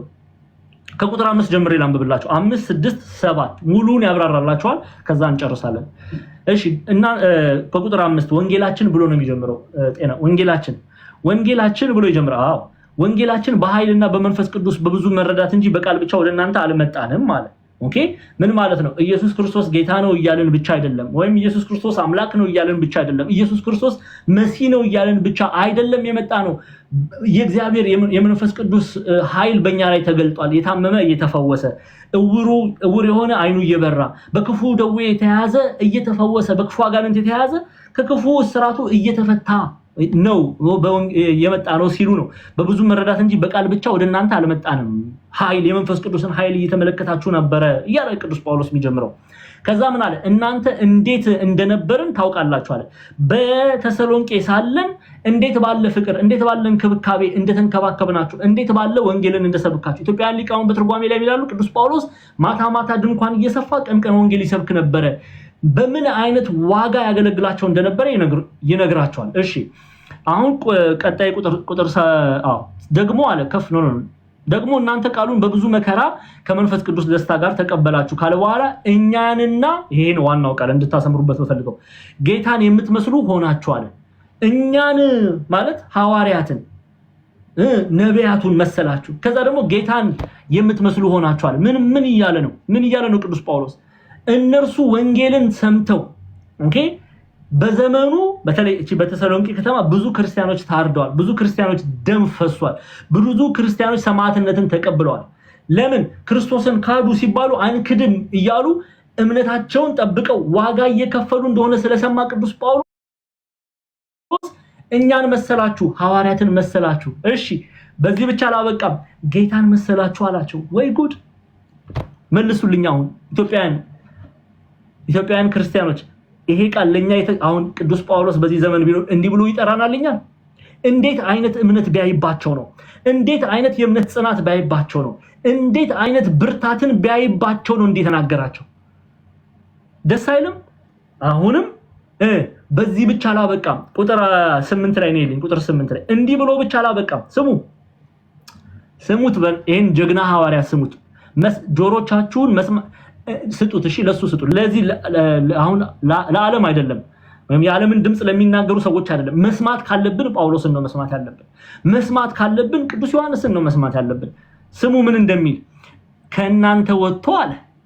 እሺ የጌታ ቃል ወንጌል ማለት ነው በመቄዶንያ ሰሜናዊ ግሪክ፣ ኦኬ ሰሜናዊ ግሪክ በመቄዶንያ፣ ከዛስ በአካያይ ደቡባዊ ግሪክ ዛሬ ላይ ይገርማል እኮ በአካይ ብቻ አልተሰማምና ነገር ግን ምንም እንድንናገር እስከሚያስፈልግ ድረስ ከፍ ያርክሽ እሺ እስከሚያስፈልግ ድረስ በእግዚአብሔር ዘንድ የሚሆን እምነታችሁ በሁሉ ስፍራ ተወርቷል። እግዚአብሔር ሆይ ይሄን ጸሎት ምሳሌ አድርገን ብለን ልንጸልይ ያስፈልጋል። የተሰሎንቄ ክርስቲያኖች የእምነታቸው ጽናት እሺ ሰሜናዊ ግሪክ ብቻ አይደለም የተነገረላቸው፣ ደቡባዊ ግሪክ ብቻ አይደለም የተነገረላቸው። ሰሜንና ግሪክ ብሎ አላቆመማ። መቄዶንያ አውራጃ፣ ከዛ ደግሞ አካያይ። በነገራችን ላይ መቄዶንያ አውራጃ የነ ፊልጵስዩስ ቤተክርስቲያን ታገኛላችሁ፣ ተሰሎንቄ ቤተክርስቲያን ታገኛላችሁ። ደቡብ ብትመጡ እነ ክንክራውስ ታሳውሳላችሁ፣ ፌቨንን ታገኛላችሁ። ኦኬ እነ አቴንስ፣ ስፓርታ፣ እነዚህ ሁሉ ከተሞች የናንተን የእምነት ጽናት ሰምተዋል። ግን አለ ሰሜንና ደቡብ ግሪክ ብቻ አይደለም። በዘመኑ መቄዶንያ የሮማውያን ቅኝ ግዛት ላይ ወደቀች ከተማ ናት። ኤኒዌይስ በዚህ ብቻ አይደለም የተሰማ እና ይሄው በእግዚአብሔር ዘንድ የሚሆን እምነታችሁ በሁሉ ስፍራ ተወርቷል አለ። ኤዥያ ማይነር፣ ቱርክ፣ ኢየሩሳሌም ድረስ ተሰምቷል። በሁሉ ስፍራ ተሰምቷል። የናንተ የእምነት ጽናት እንዴት ጀግና ናቸው! እንዴት አይነት ጀግና ምዕመናን እንደሆኑ ተመልከቱ። ዛሬ እኔና እናንተ ምንድነው የሚሰማው? ጉድ ነው የሚሰማው። ጉድ ለማሰማት ቲክቶክ አንደኛ ነው። ጉድ ከሌኮ እንዲያደረገ ጉዳችን ነው የሚሰማው። የእምነታችን ጽናት ይሰማል። ይሰማሉ ክርስቲያኖች በደላችን የሚሰማው ኃጢአታችን የሚሰማው ክፋታችን የሚሰማው ከሌኮ እንደዚህ ያደረገ ይሄ ነው የሚሰማው ግን አማናዊቷ ቤተክርስቲያን ሐዋርያትን ነው የምትመስለው አማናዊቷ ቤተክርስቲያን ክርስቶስን ነው የምትመስለው መምሰልስ እንደ ተሰሎንቄ ምዕመናን ጎበዞች መምሰልስ እንደ ተሰሎንቄ ምዕመናን እነሱ ክርስቶስን መሰሉ እነሱ ሐዋርያትን መሰሉ እነሱ ነቢያትን መሰሉ ይሄ ነው ማትረፍ ይሄ በእግዚአብሔር ዘንድ የተወደደ ነው ይሄ ማትረፍ ነው ኦኬ ያዕቆብን በመልእክቱ ፍጻሜ ላይ የሚነግረን ይሄንን ነው ስለዚህ ምን ይላል ምዕራፍ 5 ቁጥር 10 9 እና 10 ላምበው ወንድሞች ሆይ እንዳይፈረድባችሁ እርስ በርሳችሁ አታግሮሙሩሙ እነሆ ፈራጅ በደጅ ፊት ቆሟል እሺ ወንድሞች ሆይ የመከራን የትዕግስትን ምሳሌ የሆኑትን በጌታ ስም የተናገሩትን ነቢያትን ተመልከቱ እነሱን ተመልከቱ ምሳሌ አርያ ማንን አድርጉ ክርስቶስን አድርጉ ነቢያቱን ተመልከቱ ጻድቃን ሰማዕታትን ተመልከቱ ቅዱሳንን ተመልከቱ የተሰሎንቄ ምዕመናንን የቀደመችው ቤተክርስቲያን እንደተመለከተች እናንተም እነሱን ተመልከቱ ለዚህ እኮ ነው ቤተክርስቲያን ገድላታቸውን የቅዱሳንን ገድል ስንክሳራቸውን ተአምራታቸውን ጽፋ አስቀምጣ ምዕመናንን የምታስተምረው እንዲያው ታዲያ ወንጌል ሳይገባት ነው ይሄ ያዕቆብ ቃል ቤተክርስቲያን ሳትረዳ ነው እስቲ መልሱልኝ ሳትረዳ ነው ወይ ያዕቆብ ቅዱሳኑን ተመልከቱ አለ ነቢያቱን ተመልከቱ አለ ነቢያቱን መመልከት ክርስቶስን መመልከት ነው ጎበዝ ሐዋርያቱን መመልከት ክርስቶስ ስለ ሐዋርያት ገድል ስለ ገድላቸው መማር ማወቅ ስለነሱ መረዳት ክርስቶስን መረዳት ነው ምክንያቱም እነሱ የሚያንጸባርቁት ክርስቶስን ነውና የቅድስት አርሴማን ታሪክ ገድል መስማት ራሱ ወንጌል ነው የያዕቆብን ቃል እየፈጸሙን ነው ጎበዝ አባቶቻችን ይሄ ሳይረዱ ቀርተው ነው ለዚህ ነው ወንድሞች ሆይ የመከራን የትዕግስትን ምሳሌ የሆኑትን በጌታ ስም የተናገሩትን ነቢያትን ተመልከቷል ምን ማለት ነው ተመልከቱ ባይናችሁ ይዋቸው ማለት ነው ህይወታቸውን ገጽ አንብቡ ነው በቃ ገድላቸውን በቃ አንብቡ ነው ታሰ ቤተክርስቲያን ገድላቸውን ህይወታቸውን ትሩፋታቸውን ጽፋ አስቀምጣልናለች ይሄን መመልከት ነው ማንበብ ነው ማለት ነው ከፍቶ ማንበብ የነሱን ታሪክ ለምን እነርሱ ክርስቶስን ነው የሚያሳዩ ታዲያ ያዕቆብ ይሄን ሲናገር እንደው ወንጌል ሳይገባው ነው መልሱልኝ ሳይገባው ነው ወይ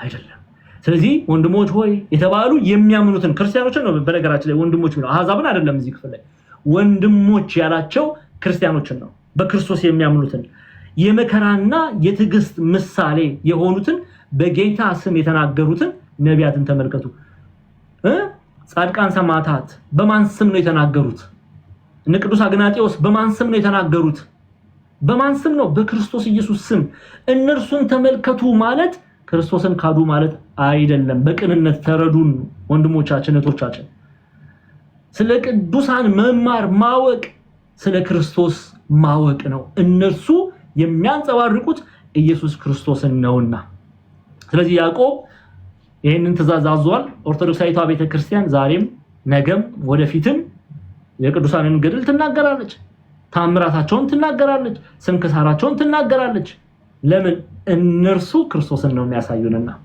በክርስቶስ ስም ስለተናገሩ ስለነሱ እንናገራለን በክርስቶስ ስም ባይናገሩ ኖሮ እኛም ስለነሱ አንናገርም ነበር ግን እነሱ ክርስቶስ በህይወታቸው እንዲገለጥ ራሳቸውን አሳልፈው ሰጥተዋልና የነሱ ህይወት ለኔና ለናንተ የእምነት ማጎልበቻ ስለሚሆን እናደምጣቸዋለን ማለት ነው አይተናል ሐዋርያት ሥራ ምዕራፍ 17 ላይ ስለዚህ ይሄንን ገንዘብ እንድናደርግ እግዚአብሔር አምላክ ይርዳን ያስተማረን የገሰጸን የቅዱሳን አባቶቻችን አምላክ ጌታችን አምላካችን አባታችን መድኃኒታችን ኢየሱስ ክርስቶስ ስሙ ከአጥናፍ እስከ አጥናፍ የከበረ የተመሰገነ ይሁን እጅጉን የምንወዳት እናታችን ቅድስት ድንግል ማርያም ጸሎቷ መልጇ ከኔና ከናንተ ጋር ይሁን ኦርቶዶክሳውያን ክርስቲያኖች